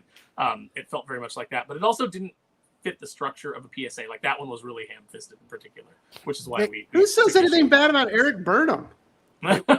They were a little try hard. Like there was some quaintness, and like I think it was unintentional cheeseballness to the like 80s cartoon PSAs. Yeah, it's like Saturday or yes, but these ones are like, I feel like they're too try hard. They're trying to do the same thing. You read them? They don't have that level of earnestness. Like there was some earnestness to the original ones. Like, oh, your people are so cute. You're like the same people that have to remind us. He's good. That you're like the same people. Good. But he just fumbled the ball on that one PSA, and it took me out of it. One PSA. Geez, you're such a. No, there was one line of dialogue that made Transformers not a 5-star comic book, but a 3.5 to Aaron. It's like, yeah, that dialogue was clunky. I thought it was average. What are you doing? We'll talk about Transformers. We probably won't talk about Transformers because we got a lot of stuff to get through. Let's hear from the people. Wait, do you remember the PSA though, where like the kids are swimming in the pond, and then like a lightning storm comes up, and like all of a sudden Deep Six comes up from under the water, and he's like, "Oh, you kids better get out of here. There's a lightning storm." And I'm like, "Why were you like just hanging out at the bottom of this pond?" Yeah, really. These just comes up watching them. Yeah, watching the kids. What's going on with Deep Six? Sounds a bit sus, Jim. I like such like classics. Deep Six belong on a list? It might be. I like Footloose telling them how to stop a nosebleed. We need more of that. I like Barbecue because he had a Boston accent like me. Yeah, it was a wicked pisser. Grateful Dog wants to know Rorschach versus Wildcat. Hold the line at $3.99. Wildcat. Yeah, Rorschach doesn't have any powers other than being really honest and sticking with his guns. I mean, he's pretty violent. He's violent. Yeah, good violent fighter, but Wildcat's like a boxing champion, so he's got technique. He's gonna wail on Rorschach, I think. Yeah, wish they'd hold the line at $3.99, but that is not happening. If you what is CB doing? Well, he's calling comic book shops and begging them to buy their books now because come on, guys. It'll be good this time, I promise. Mm-hmm. No jokes, I promise you, no graphs. While he commissions the 83rd variant cover for it. Oh God! I bet he doesn't. Well, maybe he does. I assume the board does that. You know what I am curious about, because I did completely. I haven't even bothered to walk into a comic shop. For those of you that have, on first of all, how many variants were on G.O.D.S, number one? And especially the ratios. 7. What were the highest ratios? I want to know what the markup on 1 in 100 or was there a 1 in 100? And I want to know what the markup was on day one at most shops. Because Doc, you have to go to your own shop for that. I don't know what Blue get that on us. There's a 1 in 50 cover with the ex-wife on it. There's a Peach Momoko cover that I would just buy because I love Peach Momoko. Yeah, but, you know what? I highly recommend waiting until reaching out to her and see if she has prints available. Then you can spend only like $10 on a print that you can you can frame and hang on your wall. Nice. You could just do your whole wall and nothing but Peach Momoko. Doc is being extra sarcastic right now. He also says, I looked at his food blog, even the Tumblr one. There's the dopey artwork of him holding a beer with tiny eyes. This guy's going to quit, isn't he? Or not going to quit, is he? He's not going to quit. allows him to work on his food blog full time. What are you talking about? You just sit in the office and ignore Rome as it burns, and instead of fiddling, you get to post. What is the perfect I need egg angle rolls. for this chili cheese coney? Get that The cheese. food blog pull would be you love. fun, though. You know, if you weren't the EIC of Marvel Comics. The deviled Full time. eggs If- were if- drizzled with truffle oil, and I was like, "Ooh, If you were- delightful." CB would do better at this point, just trying to see if whether or not he can convince Disney to buy the Food Network and make him the program director. Well, Food Network's owned by Warner Brothers Discovery. It feels like they're rivals right now, so I don't think they'll be letting it go. But I don't think Disney can afford to buy anything right now. no, I don't think so either. They're selling their ships, at least 3 of them. Yep. We're like Get some quick cash in. Got that Hulu deal coming up. They're yeah, and they're about to sell a bunch of their stations. So yeah, I don't think they're in an acquisition mode. Darius Bernard, manga volumes range from $7 to $10 with way more value and over 100 pages of content. Big Two won't admit fault or realize mistakes, but readily embracing failure at this time. How hard would it be? Like, here's the thing that's really interesting about that is you have this huge back catalog from Marvel. They could put out manga-sized editions and number them Mhm. so that they were, here's number 1. Start with the Fantastic Four. Here's Stan Lee and Jack Kirby, Fantastic Four, the first 5 20 issues. issues, or however many that you're going to pack into a manga-sized volume, and you put that out, and bookstores can easily stock it. They've already got the shelf space for it. They've already, most of the bookshelves are already manga anyway. So, getting those volumes on the shelf, and maybe then you'd have a chance of like kids coming in and picking it up. And accidentally buying your product. Yeah. And then maybe they get hooked because at least those stories were good. Now, granted, once they get up to the modern day, they're going to be like, what the hell is this? But, you'd have them hooked in for that. It's not that hard to look at what's 25 popular, look at characters have what's been happening. going for 60 years. Yeah, but I mean, how much traction could you get out of that? Just getting into one character got me into the entire Marvel universe. Getting into one character got me into the entire DC universe. Yeah. And they don't realize, like, the idea we were talking about Hickman, somebody who's not into comics and a kid, they don't know who the hell Hickman is. You have to get them in with the characters, and they're trying to, like, do these other plays. Just take the tobacco industry's marketing plan. Get them young. Yes. Oh my goodness. Hook them At young. diners. Callum Lyle says, "What's stopping not gay titty from going to Wizards of the Coast since it's a full-blown SJW company that thinks orcs are black people?" Pay. I'm going to bet that. I bet you they pay more. Well, They're doing actually, much better probably. than Marvel these days. well, than DC. yeah, you are probably right. You know what? Tinny's not good enough to even make it to Wizards of the Coast. That's the problem. Probably not. I think she'd be She's happy. writing there. an That's, exercise Yeah, app. she'd probably be happy there. that's She would clearly what she definitely wants be to happy. do. Yeah, she's Yeah. way happier. Yeah, she Professional wants to LARPer or something? Yeah. Solid Gold CEO. I have to ask, what even is G.O.D.S? Is it an event? Is it a new team? What are they even selling for so much money? The marketing sucks. So it's definitely not an event, Jim. You said that. I think it's supposed to be the introduction of a new corner of the mystical elements of the Marvel Comics universe that you never knew about. You just didn't know yet. Well, the Here it marketing is. has all been Jonathan Hickman. Yeah, that's what I'm saying, yeah. But the fact of the matter is that Jonathan Hickman is a tainted brand ever since the Krakoa era. Since he, now granted, I don't think that's all his fault. But I think that's Jordan White's fault.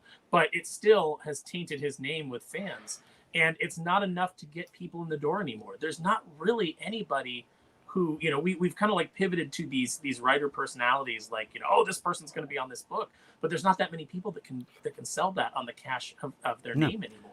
Yeah, because like a guy who's going to sell like that is that like up and comer that people start hearing about, and then they want to see what it's like. Hickman, he has a standard deal. You're either going to buy it or Well, not. he has I a don't built-in think- audience. Well, yeah, he does. He has that, but here's the question: how much of that built-in audience has he, alienated himself with a lot of that, not fulfilling, not doing a lot of the stuff that he promised out of his 3 worlds, 3 moons shit. Remember, Well, I think he did eventually fulfill all that. But if Yeah, you're really but- into Jonathan Hickman and you want all that world building, supposedly you're paying for it monthly on Substack. yeah, Why are you going to Marvel for that?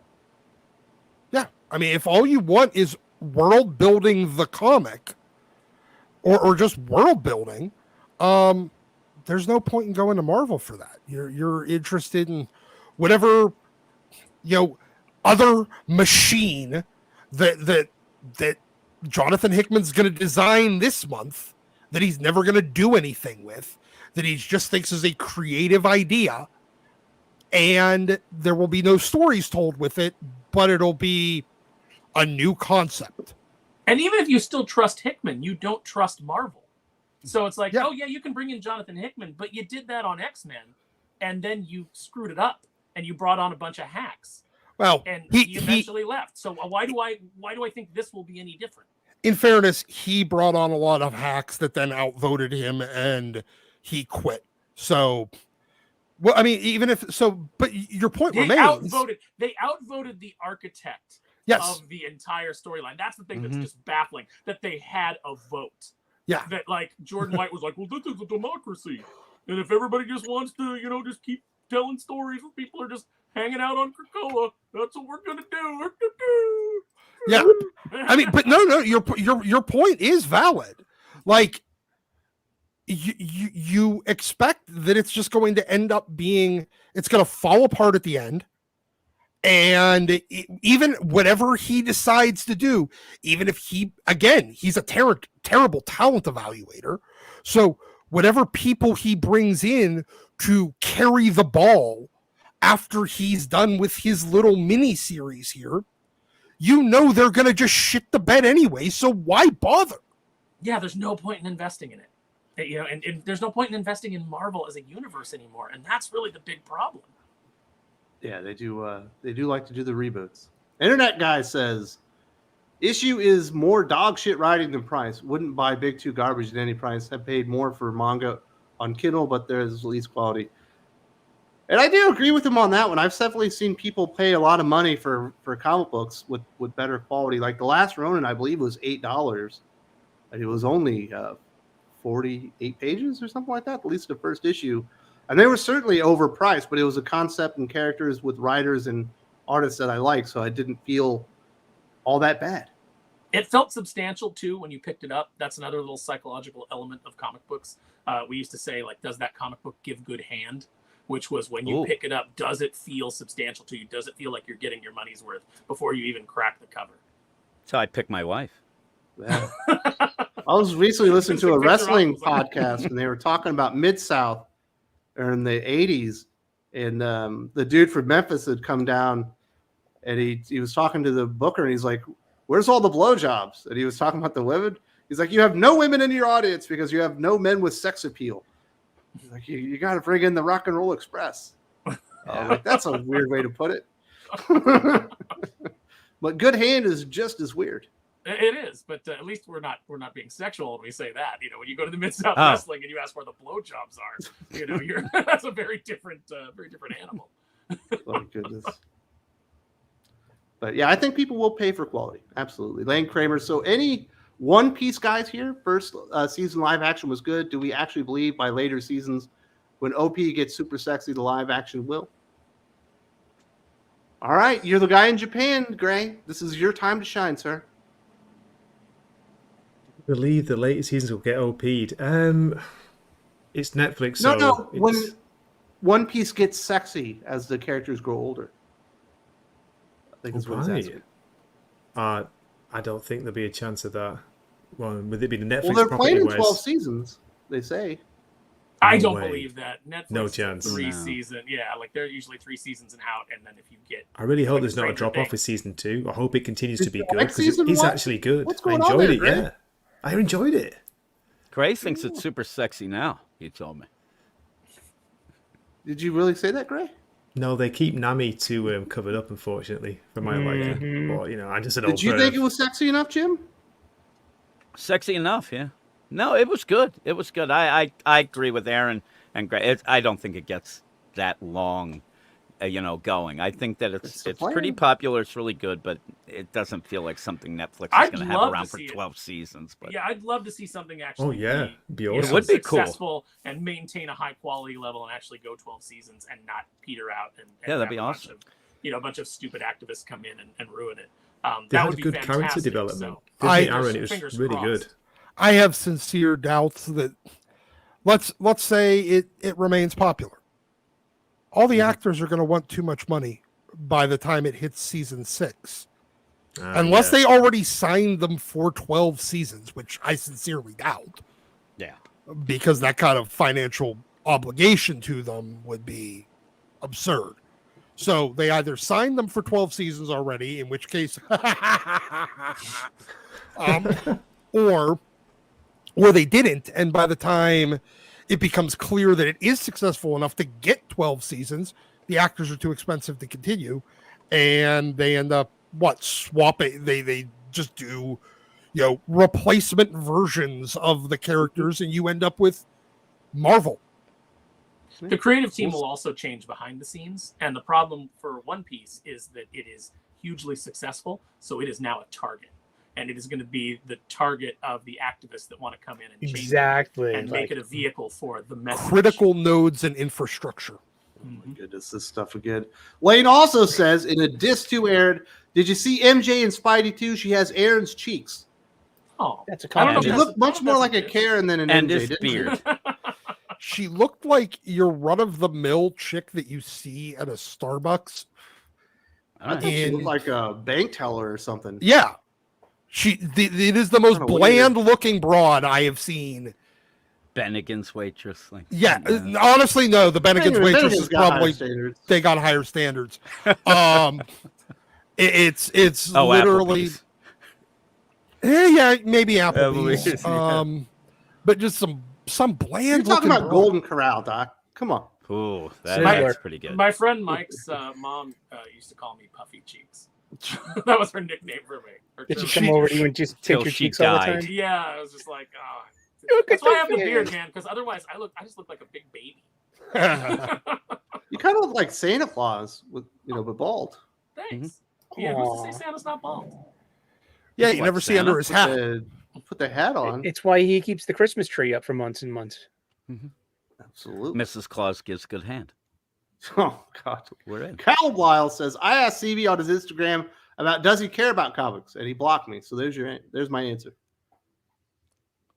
Well, he's got a tough job, dealing with Knowing all the Callum time. as well as I do, because he's obviously been around the channel for a while. I bet he didn't put it that nicely.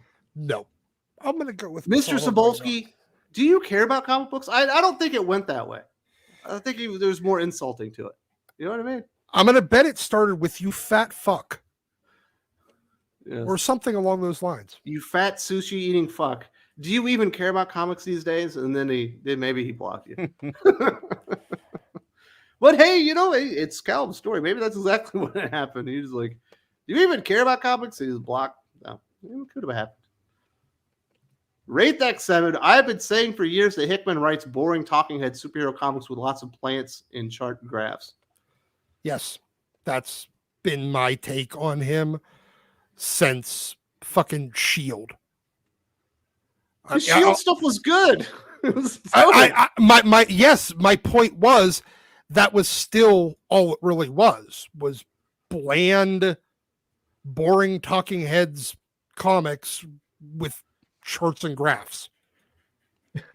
He's done a lot of good stuff. I liked his Agents, or was it Agents? I No, think it's he did Agents. Nick Fury. he did Secret Warriors, which was pretty good. Yeah, and then he did the Nick Fury thing. He did Agents of S.H.I.E.L.D.? Yeah, where Quake was the main character. Was that No, that was Nick Secret Fury? Warriors. No, I said Asians of S.H.I.E.L.D. Oh, I was my being bad. cheeky. Oh, No, that's when Black they did Monday Asians, Murders is awesome. East of West Asians- is good. Asians of Atlas. That was bad. Agents Pop, of S.H.I.E.L.D., you have to either hire Alyssa Wong or Greg Pak. No, it was I'm Greg sorry, Pak. He did it Asian with writer Agents of Greg Pak. Atlas. Or that But then, Akira guy, that doesn't write much anymore. But no, Hickman's talented. It just feels like he went in Bendis mode here, to where he doesn't think he has to go try anymore. That's the feeling I got out of Gods. Like I made my reputation. There's nothing I need to do anymore. Federico de la Casa. Last day I was thinking that I can barely name 10 names of new generation great writers. How can they think to sell a good comics with that scarcity? That's Not a rough wrong. one. So It's a good question. your good Good young writers. I would put Ryan Parrott in there. I would put Philip Kennedy Johnson in there. Jeremy Adams Jeremy probably Adams. needs more work, but I need somebody, so I'm going to throw him in there. Donnie Cates, I think, has been pretty damn good. So there's 4. I can't else buy is Donnie good and Cates. young? Donnie Cates at least feels like he's excited to be working on the characters. No, his Yeah. Venom run's absolutely fantastic. You missed out on something there, Eric. No, I read the Venom run. No, Eric. Me, Oh, That Yeah. guy. Sully. You know, All right, Jim, you Oh. review more comics than anybody. Who's the other 6? I'm next racking my generation writers? brain. I'm actually trying to think of who I would put in besides those. I'm sure we're missing somebody, but Alyssa Wong for What, Randy Alligator there? Loki. Oh, stop people it, like Eric. Ram V. I'm not a fan, but if somebody told me they'd put Ram V in, I wouldn't argue with them, but I wouldn't put him on my Daniel list. Warren Johnson. Daniel Warren Johnson was There definitely you go. He's on probably the the deal. #1 name. I mean, Daniel Warren here's Johnson's the thing. probably the #1 name in comics right now. The big I- problem is then you start going with people who you're going to start to lower your deal, like a James Tynan or a You're reaching, Joshua you're Williamson reaching, and yeah. things, and I don't know. Those guys have What been about- around for over 10 years now. With that, Yeah, haven't they? that's true. Brian Hill on Blade has been good, but I don't know. Is he a big Mm. name? Well, the Never problem with runs. Brian Hill is that comics can't offer him enough money to keep him. Yeah, he's around. more of a Yeah. screenwriter. Ah, yeah, Mm, sure. You know, so Yeah. he legitimately comes in and he does really great work, but you're probably not going to see him stick around for too long. Except for any Fallen one thing. Angels. Yeah, but I mean, I give the caveat of that being under Jordan White, so and Hickman's and direction, Hickman. So, yeah, so Yeah. what were he's probably given a very narrow parameter of what he had to do. And I feel like he was still like on his Aphrodite 5. Like that's where he was. It was like he just took the whatever the next arc that he was going to do for Aphrodite 5 and just converted it over to a Psylocke story. That's All right. fair. Commandant VHS, what's CB doing is stuffing his fat ass with food. Well, there you go, Calvin. That's your answer. Commandant VHS has the answer. That is a horrifying avatar. Grateful Dog, Jim Lee versus CB Yoshida. Who's worse? I mean, Oh, at least CB got off his ass and called some retailers. Yeah, at least Jim DC can has draw. really good Yeah, art most of the Jim time. Lee though. can draw, and I don't know. He seems like a nice enough guy. CB if- seems. Here's where I give it to Jim Lee. If Jim Lee got off his lazy ass and drew some comics, he could put It- some yeah, asses in seats. It would sell. He could If- move the needle. Yeah. If CB got off his fat ass and wrote some comics, everybody would go, "What? Who?" Well, What if they'd get Akira mad at him Yoshida because wrote those he's- comics? Yeah, they would use his pen name. I would say it's It would it's gotta still be Stevie what, because who? Marvel's in a way worse spot than DC is, and DC still has a standard for the most part with art, unless Riley Rossmo's on the book. Or whoever drew that bad Archie in Smallville Fire and Ice story. Because that was Well, abysmal. even by art, girl too. standards, that's pretty decent. That was abysmal. Have we determined who that's for besides the Yeah, writer? it's by girls, for girls, May. and with girls in mind. No, it's for 50-year-old wine aunt cat ladies. That's it. With the They're that like think superheroes. think that being quirky is having the personality of, well, some 19-year-old girl with Arrested Development. I'm just I waiting feel for like all these Oh, like all these female writers that are coming in that are being cast who don't care about superhero comics are the type of people who would tell you that I'm not religious but I'm spiritual. Hmm. That would be and they'll have a live laugh love needle pointed pillow on their couch. Mhm. Yeah. Great. All of their home decor comes from Kirkland's. Raytech 7. Most of Hickman's Marvel work is nothing more than a ripoff of DC characters and a rehash of past DC stories. So's Well- Marvel's though. Yeah, you got a Secret Avengers when you have all the worlds colliding. Yeah, I can see what you're doing there. But Secret Wars definitely wasn't a ripoff of DC. It was a ripoff of Jim Shooter. Well, the question is, can you rip something off and do something new and interesting with it? Can you come at it with a new angle that makes it fresh?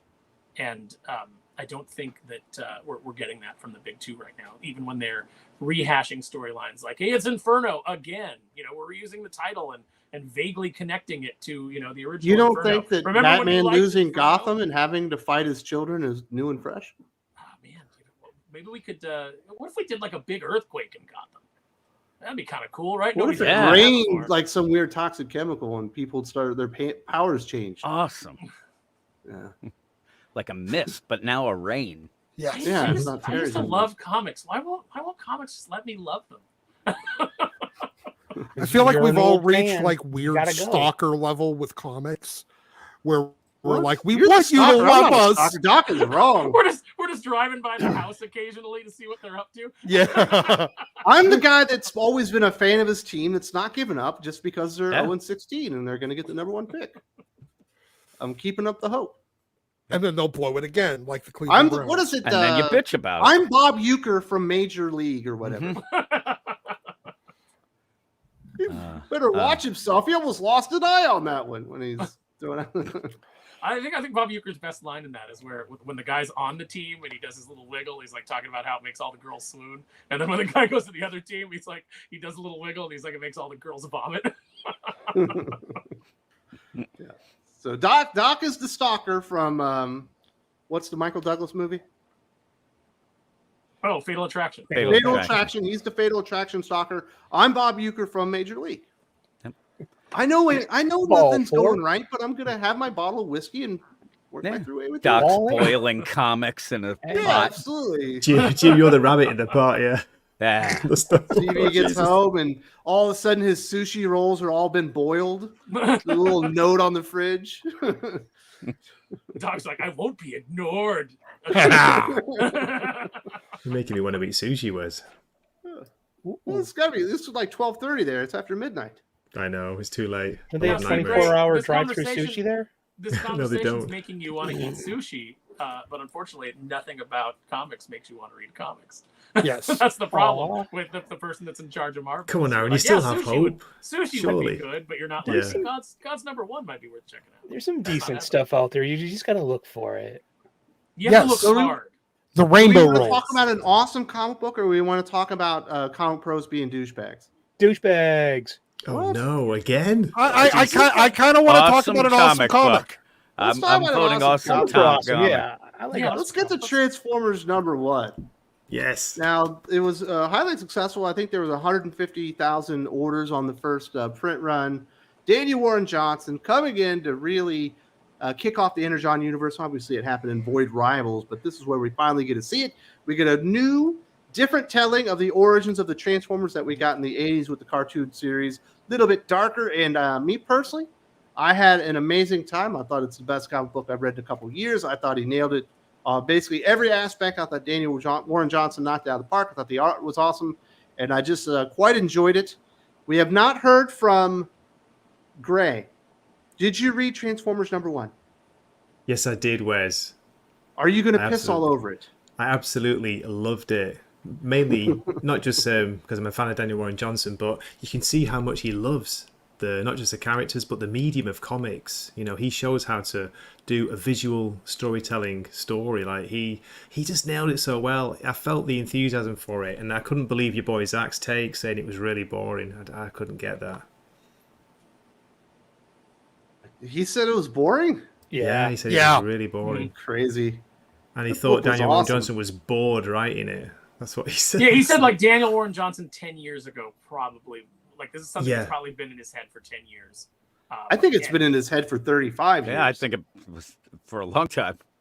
Yeah, no, I think, I definitely appreciate the fact that he loves the Transformers. And I think that if we had more writers in the industry who actually loved what they were working on and were excited to be working on it and weren't just looking at it as a gig that's a stepping stone to getting somewhere else or a chance to tell, your personal story through these characters. If you had people who just appreciated the property and wanted to tell a good Yes. story with it. I You think feel the industry enthusiasm would be- from it, Aaron. Yeah, It's just it'd be- enthusiastic, the love of the media, the love of the characters. I can appreciate it a understand little bit someone more. saying the art is not for me. I like slicker art on a Yeah, Transformers comic some book. don't like the style. Yeah, Or maybe do we have to go back to the origin from the cartoon and change that? Maybe there should be a different origin. But to say that it was boring and he wasn't interested, like the creator wasn't into it, I No. can't see it. No, I think he thought he was into it, but he just thought that maybe 10 years ago he would have been that much more amped. It was interesting. I think that might because be on as someone him. who didn't think that it was a 5 out of 5, I will say I think the art was a 5 out of 5. I have no problem with Daniel Warren I Johnson's love art. his art. Yeah, And I think that fantastic. that you can do like that gritty style for Transformers. What's interesting to me is his colorist is Michael Spicer. Michael Spicer actually worked with Jesse Snyder and I on Black Light District and colored over some of Dave Witt's artwork. And Dave Witt and Daniel Warren Johnson have a very similar kind of like rough style. So it was kind of interesting for me to see those colors, because I was like, oh, this kind of reminds me of if Dave Witt was drawing Transformers as well. So 5 out of 5 on the art. The story I think has a lot of potential. It didn't grab me the way that it grabbed you guys. I do think some of the dialogue was a little bit clunky, and then some of the immediate race swapping at the beginning with the human characters, I was kind of like, it just made me go, oh, modern day.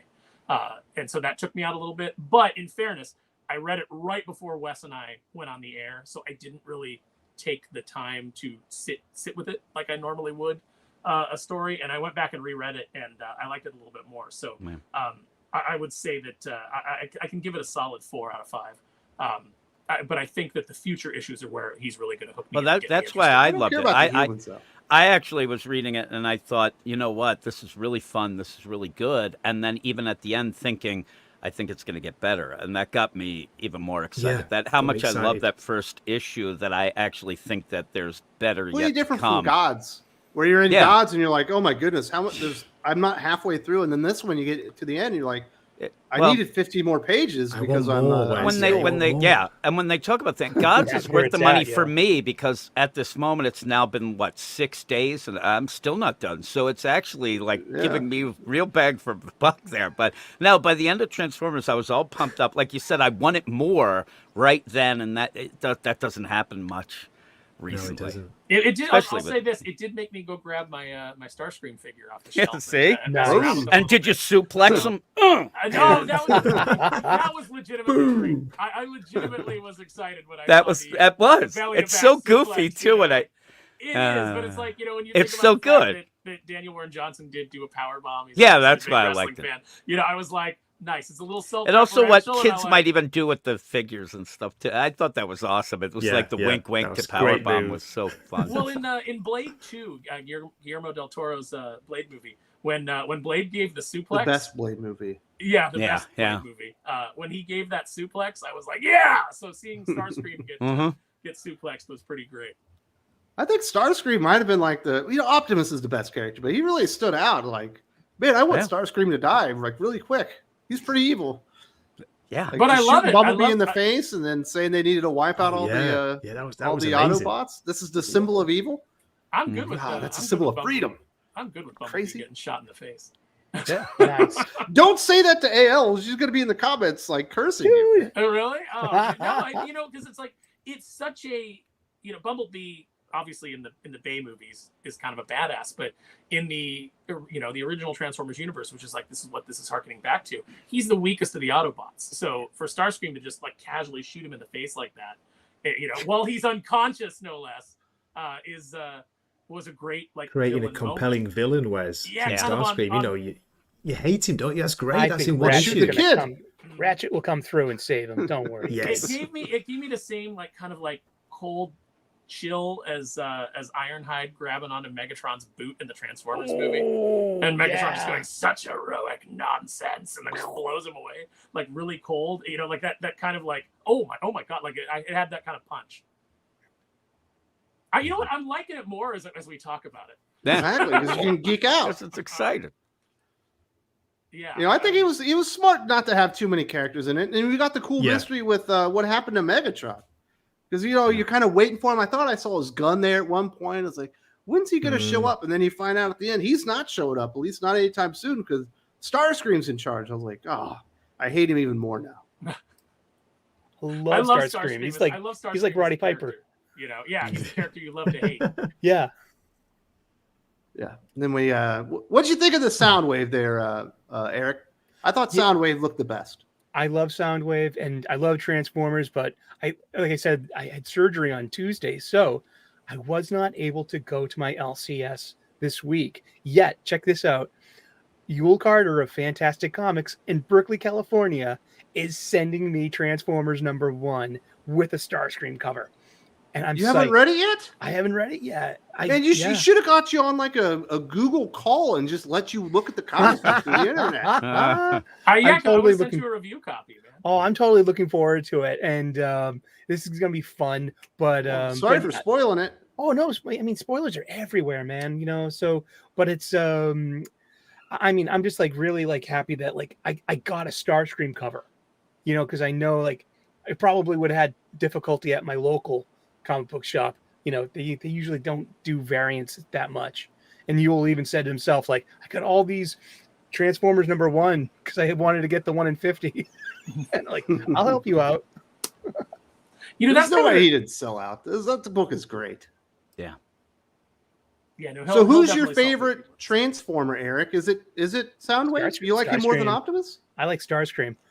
I'm a big Starscream fan. I loved his demise in the movie. There was just it's coronation. Megatron, is that you? Is it? Isn't. That was some good stuff, man. I love. But could you tell Starscream and Cobra Commander apart in a dark room? I don't know. There is a little bit of a difference. There's a little bit of a vocal difference. Yes. Chris Latta just does. But you know, here's an interesting thing about the voice of Starscream. If you go and you watch Patrick Swayze's Roadhouse, Chris Latta, the voice of Starscream and Cobra Commander, is in that movie as the guy offering to let you feel up his wife for $20. No way. Yep. That's amazing. I've seen Roadhouse at least 20 times. It must be at the CD bar before they clean it up. Yes, before the double deuce gets cleaned up. Yeah, you know, the guy's feeling up his wife, and then he's like, you know, what's so funny? And he's like, I don't have $20, and then Chris Latta beats the shit out of him. Yeah, that's the moment. Yeah. Man, they need to make a fucking there's a Roadhouse comic book. You think that'd be awesome? Roadhouse Legacy. You know, there's a Roadhouse remake, right? Jake Gyllenhaal, Conor McGregor. No way. Yeah, it's coming out. Yeah, but it's never. It's like remaking the Predator movie. You'll never be able to do the Arnold one justice. You'll never be able to touch Swayze on his best day in Roadhouse. The new Point Break. And Sam Elliott. Sam Elliott in Roadhouse. Oh, absolutely. He rocked hard. Man, you how got good Terry is he? Funk in that movie. Terry Funk's got that line where he says, like, I heard you had balls big enough to come in a dump truck, but you ain't showing me shit. And I'm like, I'll bet he said that in the ring. I'll bet he said that. Definitely a promo. So, Aaron, what's the better Swayze movie? Is it Point Break or is it Roadhouse? Well, Point Break is 100% pure adrenaline, but I'm gonna go with Roadhouse. Oh, they're so good, both of them. Break. And then Point you Break's got Red also Dawn Fast in and there? the Furious, right? Oh. Brad Wesley, come on, J.C. Penney is coming here because of him. J.C. Penney. They don't make J.C. movies Penney, that great man. anymore, do they? No, it's because everything's just a rehash or a sequel or a reboot. You get nothing original like a Point Break. Oh no! Well, all those movies are problematic now, Wes. They're problematic. That's why Doc likes Fast and the Furious. He's right, because it's just a Point Break ripoff. Yes, that's it. It's actually a that's remake. The funny thing is, the Fast and the Furious was a remake. There was a Fast and Furious movie in the 70s that was basically the same plot. So actually, Point Break was the knockoff of Fast and the Furious. You shut your mouth. No way. We're not going to be putting up with this dirty shit, mouth. Booyah! You shut your dirty whore mouth. Fucking bullshit. He doesn't even know. He's speaking gibberish at this point. You filthy pirate hooker! How dare you? All right, Grace. So, which Autobot or Decepticon are you looking forward to the most seeing next? Because we've seen Ratchet, we've seen Optimus, Starscream, Jetfire, Wave. What's the other guy that crashed? Soundwave, and then Skywarp. Thundercracker. But Thundercracker? not for long. Yeah, he's there for a minute, but then he gets wiped. Okay, we also saw Thundercracker. Which one are you looking forward to next, Gray? Unlike you guys, I've not got any background in Transformers. In the UK, I don't know if he had it or not. Where so this to me, this is what got me to read it. You're a Transformers comic version? Remember, the UK had Action Force instead of G.I. Joe. Oh my God, Doc! that's I'm so happy depressing. that you know that. That's so Yeah. cool. Yeah, UK You had guys their had some really. good, you guys had the red lasers and it's a whole other villain group. Mhm. So like having no interest in the IP really. I'd seen the animated movie, the original, like years ago, but I don't remember much about it. You didn't even cry because you didn't I didn't know realize I how didn't cry sad it when you was meant that to cry. Optimus He died. giggled. Oh, disgusting, Gray. Is there a You better disgust sequence me. in any movie ever than when Optimus Prime arrives at Autobot City and just starts wrecking shop? Just starts like taking out all those Decepticons and then leading into the big fight with Megatron until Hot Rod just blows it. All I remember Whereas- is when they kept hinting that Optimus was coming back in the cartoon because obviously everyone had turned on Rodimus Prime, and I just couldn't accept him. It didn't feel like the real Optimus, and I never felt the same way about Transformers again after he died. Well, I didn't like how they telegraphed it because they were like, will Optimus Prime return? Tune in tomorrow for our next episode, The Return of Optimus Prime. It got me to guys. It got me to rewatch Michael Bay's first Transformers movie. Holy, can I swear or not? Megan Fox in that. I'd forgotten how amazing she is. She's a very beautiful woman. Wow. But yeah, I got duped by that movie. My member berries got me, and walking out of the theater, I was like, man, that was a lot of fun. And then a week later, I was drinking a beer with my buddy because he'd went and seen it. We started talking about the movie. I was like, oh man, that thing fucking sucked, didn't it? Like, I didn't even realize. Yeah, it looks good though. It's a That popcorn story movie, was isn't it? awful. It's The popcorn. stupid glasses with the imprint of a man. Get out of here. Well, the fact that Megatron wants the MacGuffin, and then as soon as he gets it, it kills him. Yes. Give me what I want, Optimus Prime. You know what they got you is because they got you with those little nostalgic moments. They hit you in the, as the kids say, in the feels. Yeah. My balls were because- tingling. I'm not going to deny it. Yeah, and then once you think about it logically, you go, "Oh, that wasn't very good, was it?" But when they get you in that moment, like I'll admit, like I geeked out just when he says, like, Megatron shows up and he doesn't look like Megatron, and I'm not happy about that. But then he says, where's the cube? And Starscream goes, "The humans have taken it." And he goes, "Again, you fail me, Starscream." And just like little moments like that where you're like, "Oh yeah, that's perfect." Aaron, nice voices there, dude. Oh, Gabe from Comical Opinions says he's waiting for Grimlock. Now it's going to be a while before we get to the Dinobots. It's got to be. Yeah. But I always like the groups. I think the Constructicons are cooler. Although Well, purple's they would a always be weird fighting color. the Dinobots on the cartoon. It was always, Devastator would. But that was always nice where you could make the really big robot like a Voltron or whatever out of your Transformers. They make some great ones now. Like they're actually like scaled up. So you're getting things for the first time in like really proper scale. Bad. So we do have some people that want to talk about Transformers. Farmer Mike says Transformers 1 last panel, well worth it. Absolutely. Yeah. What happened was Zach being contrarian to be contrarian? No, I don't think he went into it with a love of Transformers, so it didn't kick him in the nostalgia. Like, so he was aware of Transformers. He said he wasn't into it like he was G.I. Joe, but he watched it and he knew about it. But it didn't He resonate. shouted you out, Kinda Wes, like- as well. Kind of like Sorry, Zach's, whenever Zach talks about He-Man. When he talked It was about The for Last dumb kids, Jedi and said the it dumb was kids good, that smack I was like, each you other. clearly don't know Star Wars, sir. He has some bad takes in movies, but yeah, that was a strange one for a comic. He normally has good takes on comics, so I don't know. He'll Okay. come It's around just- once he realizes how amazing it is. He'll get it. Maybe if he continues and gets a couple issues in, then it might spark something. He'll go back and reread it. Like I said, I had to read it a second time to appreciate it more than I did the first time. Yeah, I get you with that. Commandant VHS, current writers want to do drama, not genre fiction. Well, yeah, That's they the want thing. to. Like, they think superheroes are malleable, but the superhero story has to be the A story, and a lot of times they want it to be the C story Yeah. while they tell the stuff they really want to, rather than them being subplots. Right. Well, you have to understand the nature of heroism, and unfortunately, we have a generation that has never Does really it? had to struggle for anything, but likes to think that they are the most oppressed, generation that has ever lived. So, it just doesn't resonate. It's hard to get good heroic fiction out of communists. I think something like Bill Messner-Loeb's the Flash is a great model of what you're looking for. You have this awesome superhero story on top, and then this great melodrama in these B stories, especially developing Wally and Linda, underneath all that. Now those values are flipped. Just now it's melodrama and yak first, and here's your action scene. And that is treated like the inconvenience of like something that they're obligated to do, and you notice it because the actual fight gets skipped over.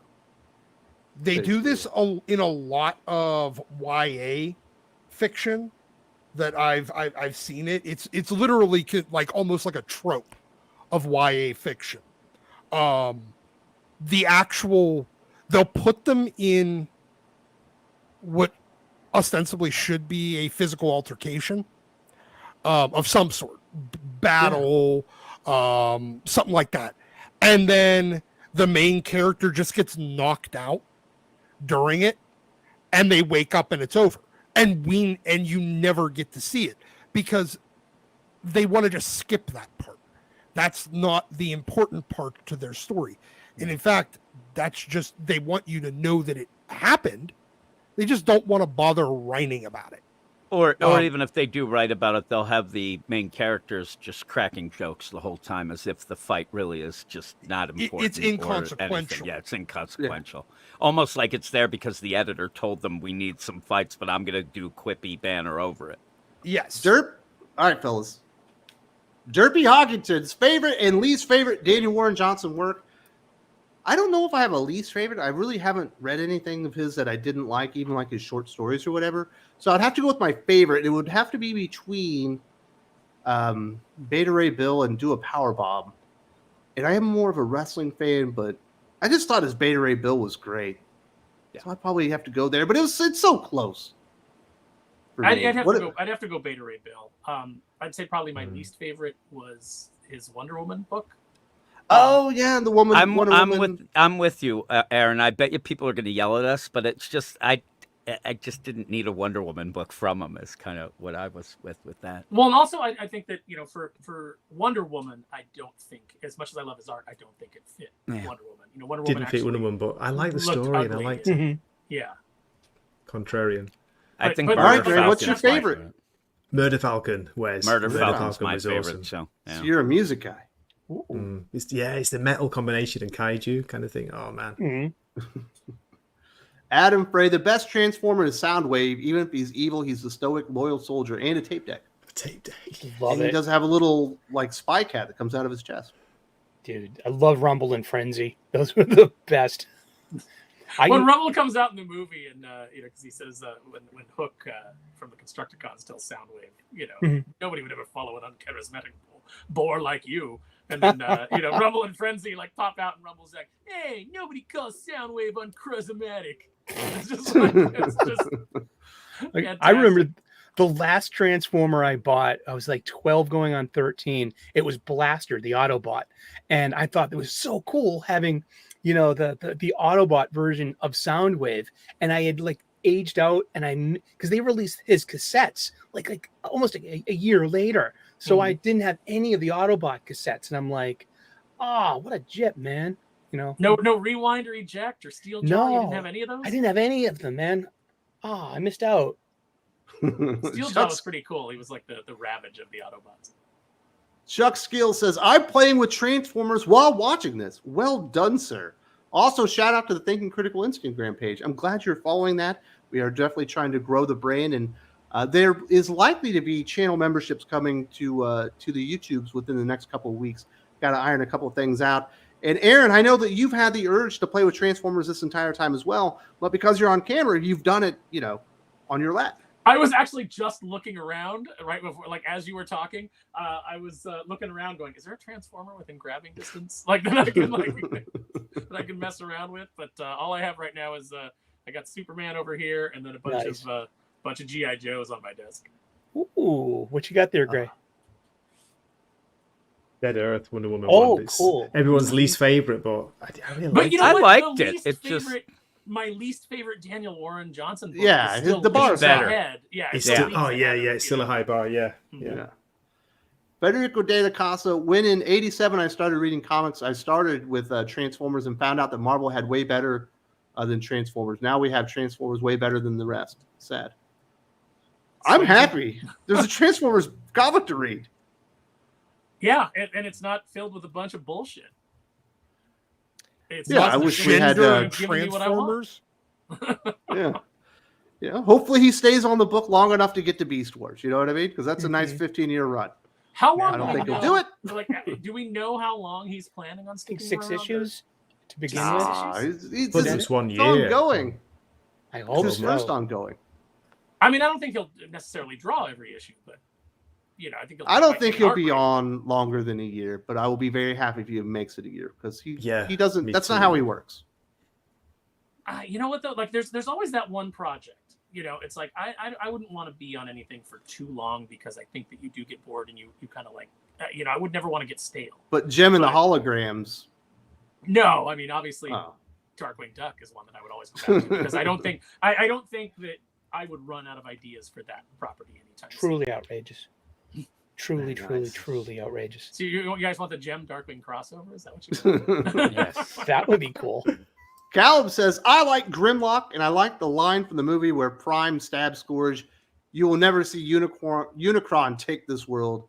Grimlock angry. Grimlock. Remember I all love those him. great, really like on point Optimus moments in the Michael Bay movies where he said things like, "I'll kill you all and give me your face." poor Peter Cullen, man, that had to kill his soul. I'm sure the check helped. I always like Grimlock because he was, he was so stupid. Yeah, And obviously the Dinobots, the thing about him was they just caused more mayhem and destruction than help. Okay, They were let me trying ask to you be this. bad Let me ask guys. this of the chat because we're all talking about favorites. Chat, who is the worst Transformer? And follow-up question: why is it Wheelie? Cosmos. Cosmos is way better than Wheelie. Wheelie sucks. Wheelie is the worst Transformer. That's a difficult one. Original So- Ironhide because he looks so weird and then Ratchet. Oh, you mean the toy where he and Ratchet Yeah. had no head? It was just like the chest was It like was, what was it? yeah. There's a face in the chest. Yeah, it was like the seat. The seat of the Mhm. van had like a little sticker with it. His like a smiley windshield face was on his it. face, It dude. was bizarre. That was about it. Yeah, see, It also says, I'm still looking for Transformers to grab. what's your opinion on that 2013 CGI series Prime with Frank Welker as Megatron, that dragon pre-draking who was a badass? Predaking? Predaking, who was a badass. Frank Welker is always, he's the original Megatron. He should always be Megatron, in my opinion. The Dragon Predaking was pretty cool, but I'm too old school. Like, Predaking to me is those beasts that transform, the Predacons that transform into Predaking. And in the comic book, well, kind of whooped Megatron's ass.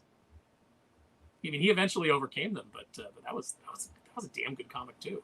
If you guys haven't read the original Marvel issues, I definitely recommend that you. Mhm. Are you recommending the 2013 CGI series Prime? It wasn't my favorite. I liked it, but as far as Transformers go, it wouldn't crack my top two probably. Very good. Tommy Reviews says, Hail panel, I haven't read the comic yet, but I did order me the Studio Series 86 Ultra Magnus figure, which is the best Magnus figure Hasbro has made yet. I Did can you also confirm get that one, Aaron? Yeah, I can confirm that. That figure is nice. All the Studio Series from the cartoons have been fantastic. The Dinobots are great. The only thing I wish the Dinobots had is I wish that they had just gone a little extra mile and given you connector parts so you could transform them and turn them into Volcanicus. Yeah, because they're supposed to be the one big thing, right? Yeah, like later they could do that. So you kind of want to I want them to face off with Devastator. That'd be kind of cool. But no, they're gorgeous, and that Ultra Magnus is just chef's kiss. My goodness, you guys are such Geeks. What got you into dolls, Aaron? Look, it's the worst time. It's the worst time to be alive, maybe. Like history is at its stupidest right now. But man, the distractions are great, aren't they? We're getting some of the best things to keep. The technology is there. When they go for the old school stuff, that's what everyone still gravitates to. Well, I hope when Daniel, They're not making toys for kids anymore. That's the weird thing, isn't it? Yeah. Exactly, huh? The toys that they're making for kids suck. Like you look at They like do, the I cheap can stuff confirm. that people are buying for their parent or buying for their kids, and it's like, oh man, that's awful. There's actually a great meme I saw where it's a little kid and he's like, "Daddy, why do you go to work every day?" And the dad goes, "To buy nice toys."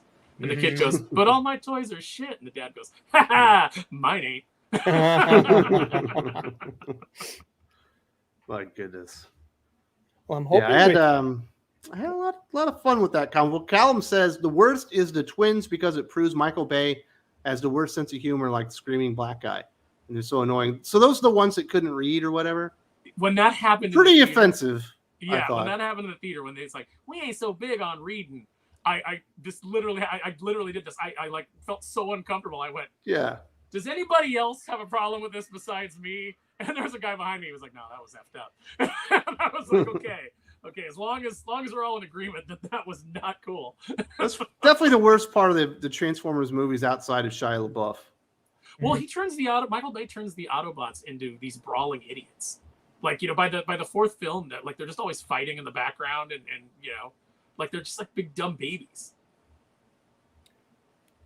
That sounds that, par but- for the course. Yeah.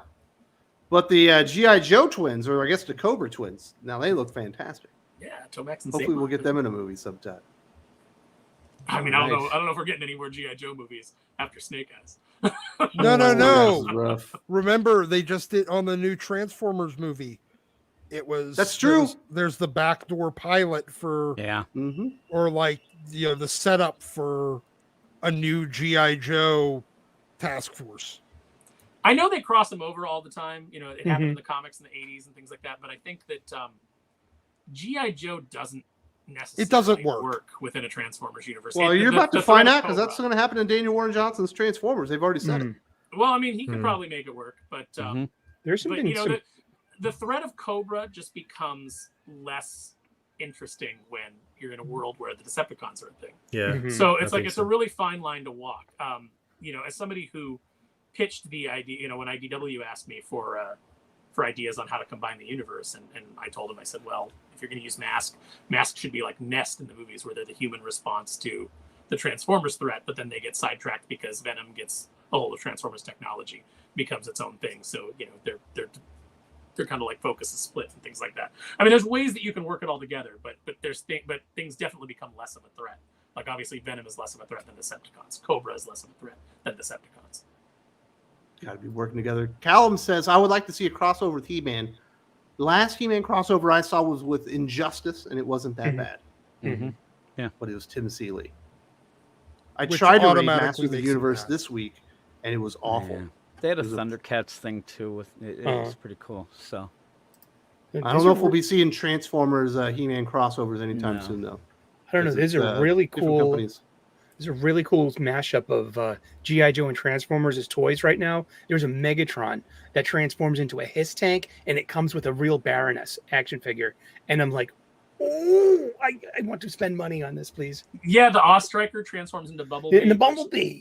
It doesn't make a lot of sense because that should be Hound or even Brawn, but it is Bumblebee because, of course, Bumblebee is more well known. I want to see Aaron in the toy aisle yelling at kids. I don't as want to they're see picking Aaron. the- I don't think you we don't yell at kids. We understand toss here. them.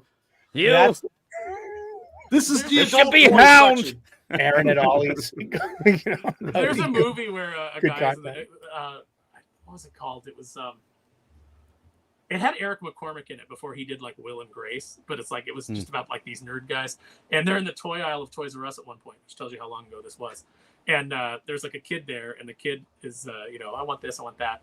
And the guy ends up in a conversation with the kid, and he's telling him yeah, Star Wars is great, but there's more to science fiction than Star Wars. When I was your age, I thought Logan's Run was the greatest science fiction I'd ever seen. And he's like explaining it. He like goes into this like in-depth analysis of Logan's Run with the kid, and the kid's just standing there. And then it ends, and the kid goes, "I like Shizor," and he just like hangs his head like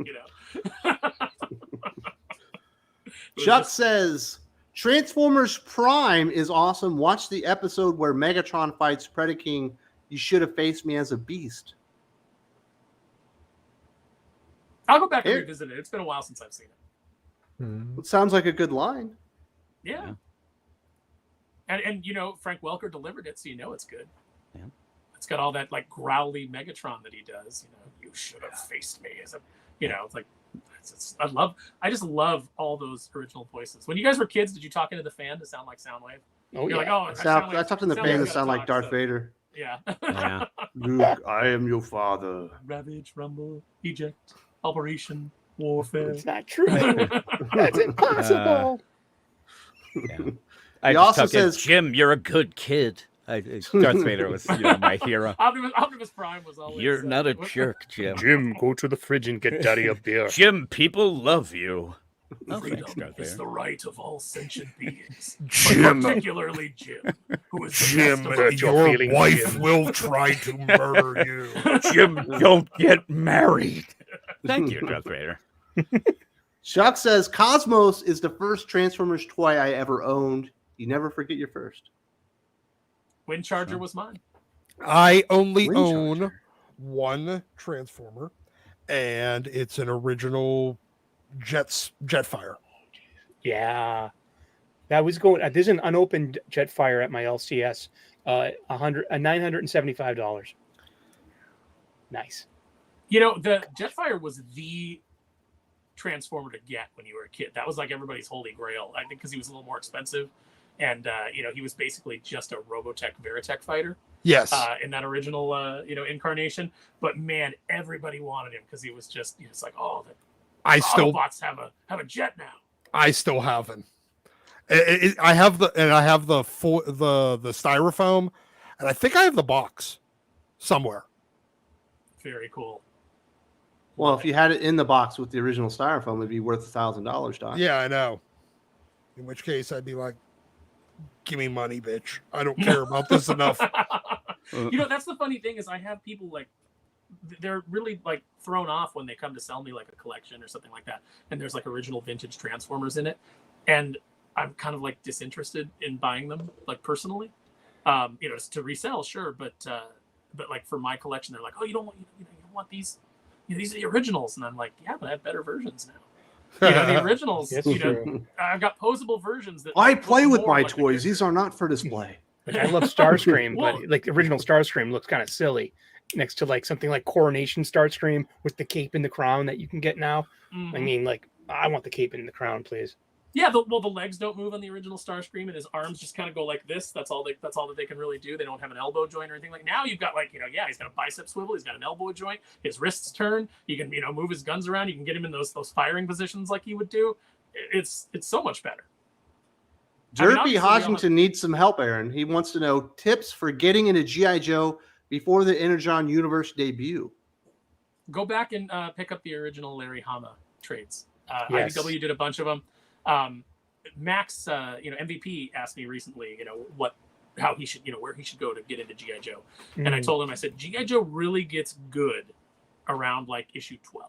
That's where it really Yes. picks up and it becomes what everybody kind of remembers as the quintessential G.I. Joe. But don't sleep on those first, on that first trade either, because there's some great introductions in there. There's, you get the introduction to Cobra in issue 1. Just the line about the Baroness of don't turn your back on her unless she's dead, and even then I'd check her for grenades. There's all kinds of little moments like that. They introduced the October Guard in issue 5 and 6, so you don't want to miss that. And then they kind of like set the stage for the town of Springfield, which becomes very important in the comic books, within those first 10 issues. So the first 10 are not as exciting as when you get to the teens, but it lays the groundwork for everything that's coming. So I would say go back to those original Larry Hama issues. They are fantastic. I was a little disappointed that IDW did a best of Snake Eyes pretty recently. They did a best of Storm Shadow and a best of Snake Eyes. The best of Snake Eyes does not include issue 21, which is the silent interlude issue that is like the Snake Eyes story and introduces Storm Shadow and their connection as well. And It teases it. Yeah, it creates the mystery of like, why do these guys have the same tattoo, on their arm? And that's the moment where Snake Eyes became my favorite G.I. Joe character. Up until then, it was Stalker. But once they did that issue 21, man, I was into the whole Snake Eyes lore. And by the time they got to 26 and 27, where they tell the whole backstory between him and Storm Shadow, introduced the Soft Master, the Hard Master, all the Arashikage stuff, absolutely fantastic. Very nice. Calb says it would be interesting to see sci-fi Energon versus fantasy Eternian magic. Hmm.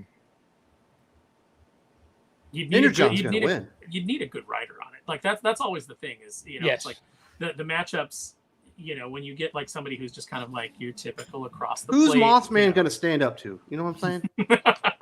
Stinkor. Fisto. I fisted hard here, man, but I could not fist them all. Kenneth says, "Hi, fellas. Just got off work and caught you just in time. The Transformers book was good. Got me in the feel spot. Absolutely. My balls were tingling the entire time I read it and did the review. It was fantastic. I'm glad you were able to make it. We had a lot of fun with that one. And even though Aaron is the dissenting opinion, he's finally moved up to a 4 out of 5. I think that you know, that may even go up depending on where it goes. Like once I kind of see where it's going, you know, what he's going to do with it, if everything pays off and it keeps like a high level of quality, you know, I may go back and view that first issue more favorably. But you know, it's the best thing I've read in a long time in comics. You know, like I can't name anything I've read in the last several years that I liked as much. Man, O'Sullivan hasn't even experienced it yet. He's going to have. No. Let's just put it this way, O'Sullivan. Do not do this until you get your stitches out. It's going to blow your balls off. You know what I mean? Balls are gonna Air go. condition. My giant blueberry. Yeah. If people don't know, he had a hernia surgery and he's got weird colors going on. Dude, it's totally natural. Looks like a baboon. It's the color and the shape of Cosmos now. I'm so scared. Doc says, like the smash button, bitches. Yep. Very nice. Definitely do that on the way out because we are almost finished here. Callum says, on the DiDio thing, it proves that it's a stupid, insecure hive mind and Mark Waid is everything people say about it. Well, nobody carries a grudge like Mark, unfortunately. yeah. And the thing is, like, it's one of those situations where if you ask Dan DiDio, he would, you know, about Mark, he would probably be like, for me, it was Tuesday. Like, I don't, you know, I don't think Dan DiDio is a guy who like invests that much time in thinking about Mark Waid, but clearly Mark Waid spends a lot of time thinking about Dan DiDio. Mhm. It's really unfortunate. It's an absolutely ridiculous situation. Mhm. I've never been one for this little, you talked to the wrong person, so you know you're out. You Oh know, my like, goodness! Get the hell out of here! Like, what? Thank you, Jamal Eagle. I think that was the stupid Well, part of all it's this. really too. easy to take a stand like that when you know that Dan DiDio is not in a position to, nor would he probably be on his list of people he would call if he had a book that needed to be drawn. So it's a really interesting. Like, Well, like, he it had would be like 15 years to hire the guy and he didn't really do it. Yeah, it would be like me boycotting Bud Light, like saying like I'm boycotting Bud Light. Well, I've never bought Bud Light, so like, you know, what did I really Clydesdale urine. Yeah, Whatever, Doc. You know you got some Bud Light in that man can. I have never. You're transitioning. Every single. You know what? Anheuser-Busch products. You know what? You know, like the Pepsi challenge. I could have done that with anything made by Anheuser-Busch because all I would have had to do was wait 5 minutes after I took my first sip, and if I got a headache, I knew it was made from by Anheuser-Busch. Is that because you can't handle a man's beer? He's an Iron City man. Yeah. Doc and I had dinner when we were out here. His alcohol choices were solid. Yingling, probably. I'm a Yinling guy. Yinling's the good old fashioned standby. If I can't find something else to drink, I can grab a case of Yinling, and it's going to be $18 All right, Gary. So, what are the repercussions of the Bud Light thing in Japan? As far as I know, we don't even have it here. You can get regular Budweiser, but who buys that? You can get anymore? Budweiser here as well, but it's so expensive. No one with half a brain would ever do it. Oh, really? It's cheap here. It's actually cheaper than some of the it's way good Japanese expensive. beers. That's crazy, right? Why would You can't even get Tiger beer around here. I would have a Sapporo before I'd have a fucking I just drink San Miguel Light. Guinness. There you go. Yeah. I just Yeah, get the myself, DiDio like, speaking of aesthetic Japanese, and, I just have some Suntory whiskey, man. I don't know why Larry Hama keeps going out there and ruining his reputation by saying stupid stuff like the way he blacklisted me was by offering me a job that I turned down. Like, Yeah, if you turn down a job, you might not get more another offers. call. Like, yeah, especially if you. Well, and then you tell the guy how to run his business. He might be like, "Yeah, never mind." Yeah. Fuck you, guy. They'll just be like, you know what? That's okay. Obviously, he doesn't want to work for me, and and it seems like he'd be more of a pain than. I mean, you kind of make that impression. Like it seems like, and from what I've heard, I've talked to Larry over the years at conventions, and he's always been pleasant to me. But there is like a little element of crankiness to his personality, and so maybe that comes across and it just rubs people the wrong way, especially when they're offering you work and you throw it back in their face and say, "Well, this should really be written by a woman." Okay. Thanks a lot for that. Chuck says the silent Snake Eyes issues of G.I. Joe is the must-have.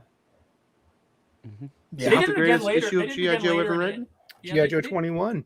I got that in the mail. I had a mail-in subscription when I was 11. I got like issues 14 through like the mid-30s. It was a great time to be a kid. I remember bringing that issue to read after seeing Return of the Jedi.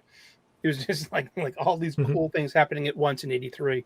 So shit. earlier it looked like you were milking a mule, and now it looks like you're juggling Aaron's balls or something. Well, if he was juggling his, it would just be the one, right? Yeah. This is Yeah. one solid blueberry mass. Kenneth says, guys, don't hurt me, but I'm not the biggest G.I. Joe fan. I'm not crazy about it and Transformers crossing over.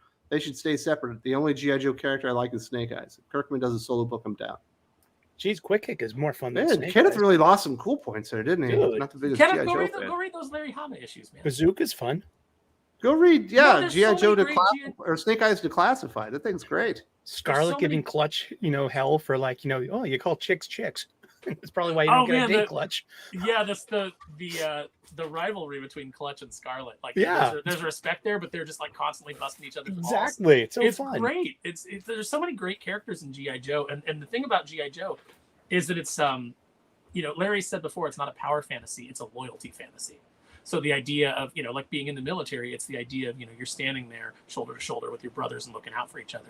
And that's why it works. That's why you care about the team. That's why you care about each individual character.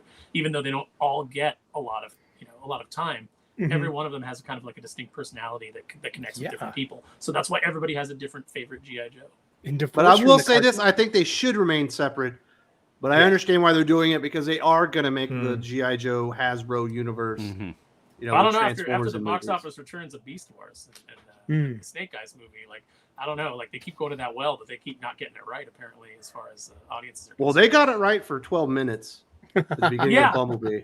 Yeah, well, I mean, I think people liked Rise of the Beasts, but, Bumblebee and Rise of the Beasts are better movies that are paying for the sins of Michael Bay's worst excesses. Yeah. You're all right, Kenneth. We still love you, but you should definitely check out some more G.I. Joe. You know what, Kenneth? Educate yourself. Yeah.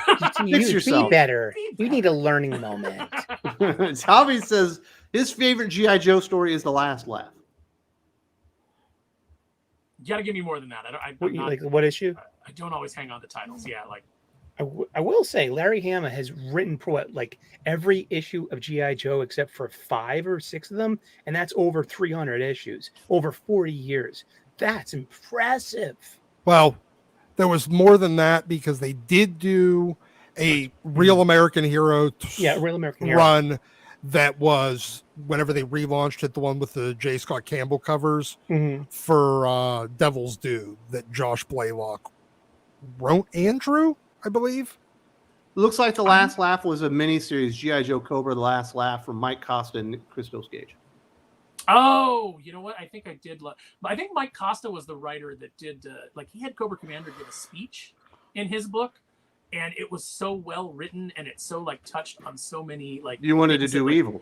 No, I was like, I understand why people would join Cobra, because they're just all about how it's like the American dream has failed you, and it was all very touching upon things that you that are really part of the sentiment of the country even back when he wrote it. But even more so now, I think it resonates, and I think you'd have people joining Cobra because he really portrayed Cobra Commander as a persuasive kind of personality that people would flock to. People that are hurting and the kind of people that are drawn to that.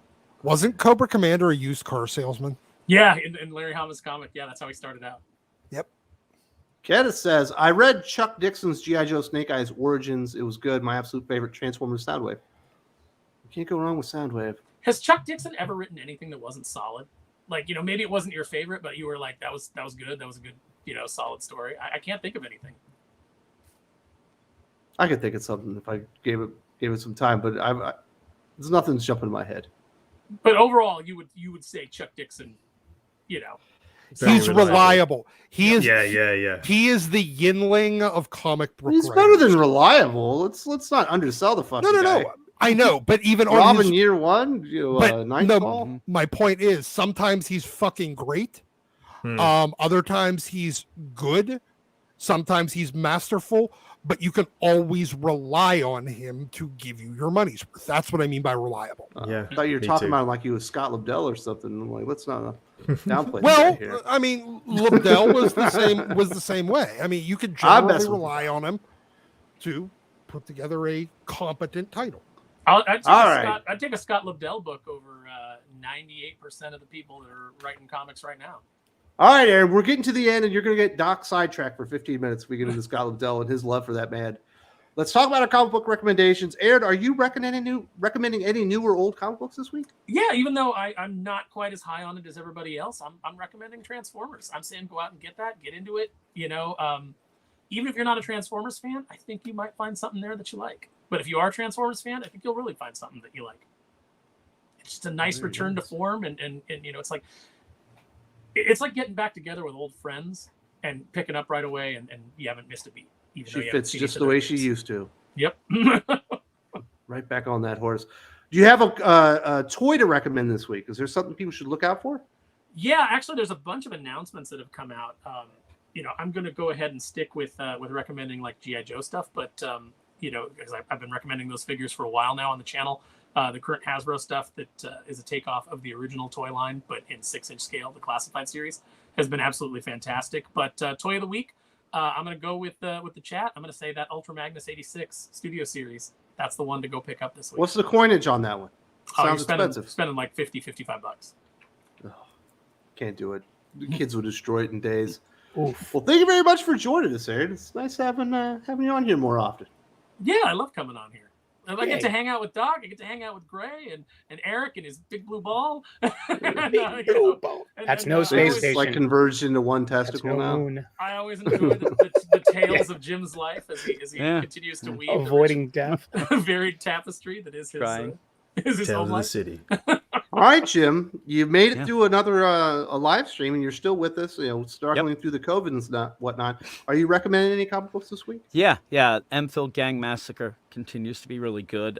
Transformers, obviously. And one of the things that I do like what Aaron said, which if you do read, review, and go through a lot of comics, when you reread something and it's actually better the second time as opposed to, oh my God, this wasn't as good, that's a telling sign for me, because a lot of times on a reread you realize the things that suck in it more than the good. So I do recommend that. But also Peacemaker Tries Hard. I've been pushing that to Wes a bit, but I think that's a really fun DC book. And then also The Sacrificers, number 3, where at the end you can look in the letters page and see that I named the letters page because I'm Jim cool, didn't have right? to act like a child to make it into the Nope. letters page this time. Yep, one other guy. It's me and another guy who actually had the same name for the letters page, but that guy had 3 picks. I think he's disqualified. So I named the letter page is what I tell. But yeah, those, but especially Transformers.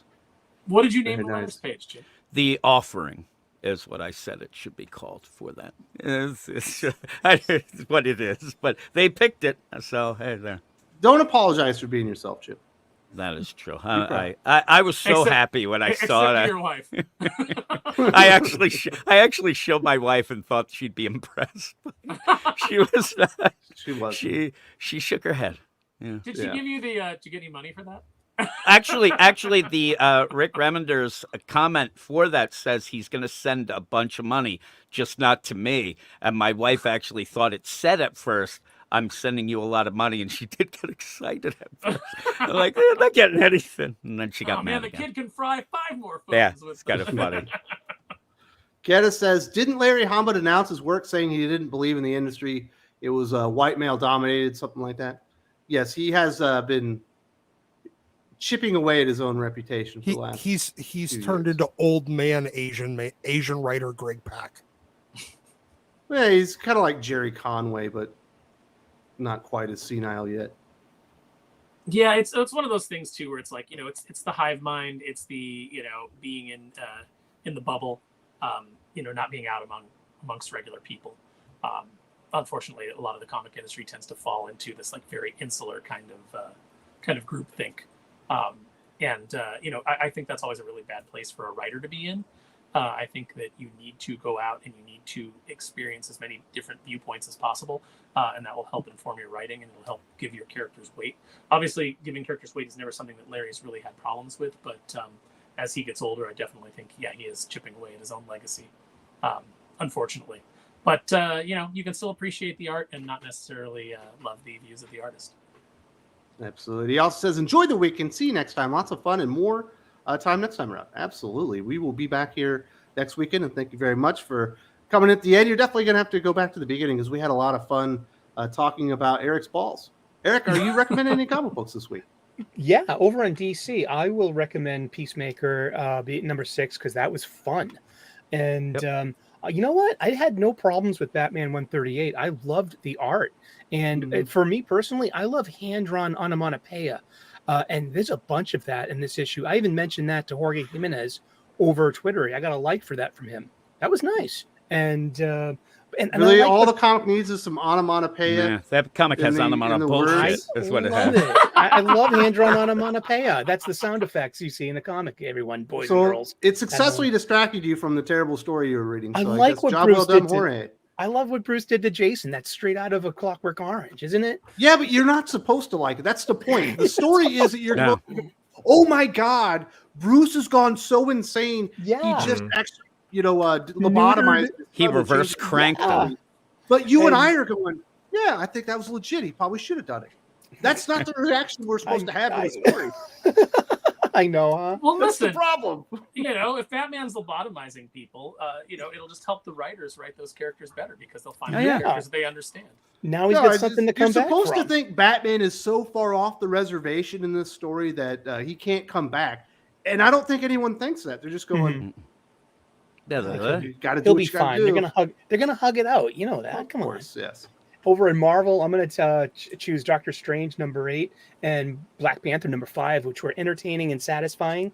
They're just decent superhero stories told with the character voice. It's not hard to please. Sully's the your only bulls have Black really Panther messed your fan. head Really? I know, huh? I gotten the kick out of that the past like 3 or 4 issues. Oh, And nice. it's pretty good. But Sacrificers number 3 is my pick of the week. That should not be missed. 100%. Over Transformers. Bold choice. Well, I haven't read it yet, but I know I'm gonna like it, and I know I'm gonna love my Starscream cover too. Is Marcelo Ferreira still drawing Doctor Strange? Let's see. No. Let's see. No, that's unfortunate. Ferry, Pascal Ferry's doing it, and I like Pascal Ferry's work. So It's got a distinctive Yeah. style, hasn't it? It's nice. Yeah. The colours are good too. Cartoon. All right, fellas. Daddy needs some chicken nugget action. Chicken nuggies. But thank Great. you What very are you much. recommended this week? Has to be Transformers number 1 and also Enfield Gang Massacre. They were really good. But whether it's okay, I actually managed to get some physical copies, but it's not this week, it's last week. This one's for Eric, a Peach Momoko variant of Jean Grey, issue 2. All that hair. Sweet. Got that in the post. And Can't a believe Blade Doc doesn't Runner. have that. Blade Runner issue 6. It's 2039. It's the latest run. It's a nice comic. It's indie style. The Blade but Runner pretty stuff good. on Titan's been solid. Yeah, it's been solid. Yeah, And I've one gotta more. The check out final more one Titan is stuff. something dark, guys, for October. Something scary. Invisibles, issue 11. This is going back to 95. It's the Royal Monsters issue where they try to, they summon up a kind of moon child from another dimension. It's terrifying. It's great. Yes, you should read more Titan comics, Aaron. Specifically, the 2039 Blade Runner stuff. Blade Runners are good. Conan's good, isn't it? Whereas as Conan, well, yes. Titan. Yeah. Yeah, no, Conan's good. I think that Jim Zub kind of like lives in that medieval fantasy. You give him like some D&D stuff. You give him some swords and sorcery stuff. I think You give him some mech characters in the Marvel Universe, and not so much. Did he write that mech book? Yes. Yeah. Well, that's one of those things that like an editor, like, you probably should have said no Like to. side work. An editor calls up and because this is how Marvel operates now, and you guys may not know this, but an editor has a dumb idea and then they call writers to see if they'll actually write it. So it's like, hey, we got this idea for the Gold Goblin. Do you want it? And writers go like, no. Cantwell's like, yes. Oh yeah, Cantwell's like, well, Live for this story. Please. can I make it terrible? Then yes. Can I All right, deconstruct Doc. this You shit? got any recommendations? I do. since Aaron is here, I got to recommend a toy first. Ooh. So, the Marvel Legends X-Men: The Age of Apocalypse. Yep. Yep. And if anybody's interested, there's a fuck ton of them at Always. How much? Nice. Well, Like in Pittsburgh, $10, not everywhere. Oh, it's nice. That was like a $35 figure originally. Yeah. So getting it for $10 is fantastic. Yeah. So Cool. there we go. Then X-Men 100. This is the Dynamic Forces Jay Lee variant. So fucking all the goddamn reflection from lights and Computer screen and your life, yeah, and Mylar. I can see But- that you're watching porn. That's Yep. not good. Absolutely. Then Tentacles, huh? we're gonna go with Oh, nice. actually we're gonna just double it up. Yes. Nice. Booyah. 300 and 301. What a time for comics, man. I used to know, have right? those. I know. So there you go. That's my recommendations for this week. Very nice. Doc recommends you go spend money on old comic books like he Yes. does all the time. Yes. All right, so what's the build a figure on that one? Well, on this one there isn't one Well, because there you go. You it's didn't even just get to build a figure it's just Apocalypse. He was because he's so big. yes. Mhm. So Yeah, he's a deluxe. he's just kind of a big bastard because that's Very nice. way bigger than the normal ones. All right. Well, Daddy is overdue for his chicken nuggets before I get ready to record this best of the week with Drew. And I want to say thank you very much to everybody. Aaron will be back. Doc will be back. We should have Josh next weekend, and we'll see what happens with Eric's balls, whether or not he'll be available. The blueberry. Have a good weekend. We'll see if they draw. We be rooting for Mizzou. We're playing LSU. We got to get this win. It's going to be big time.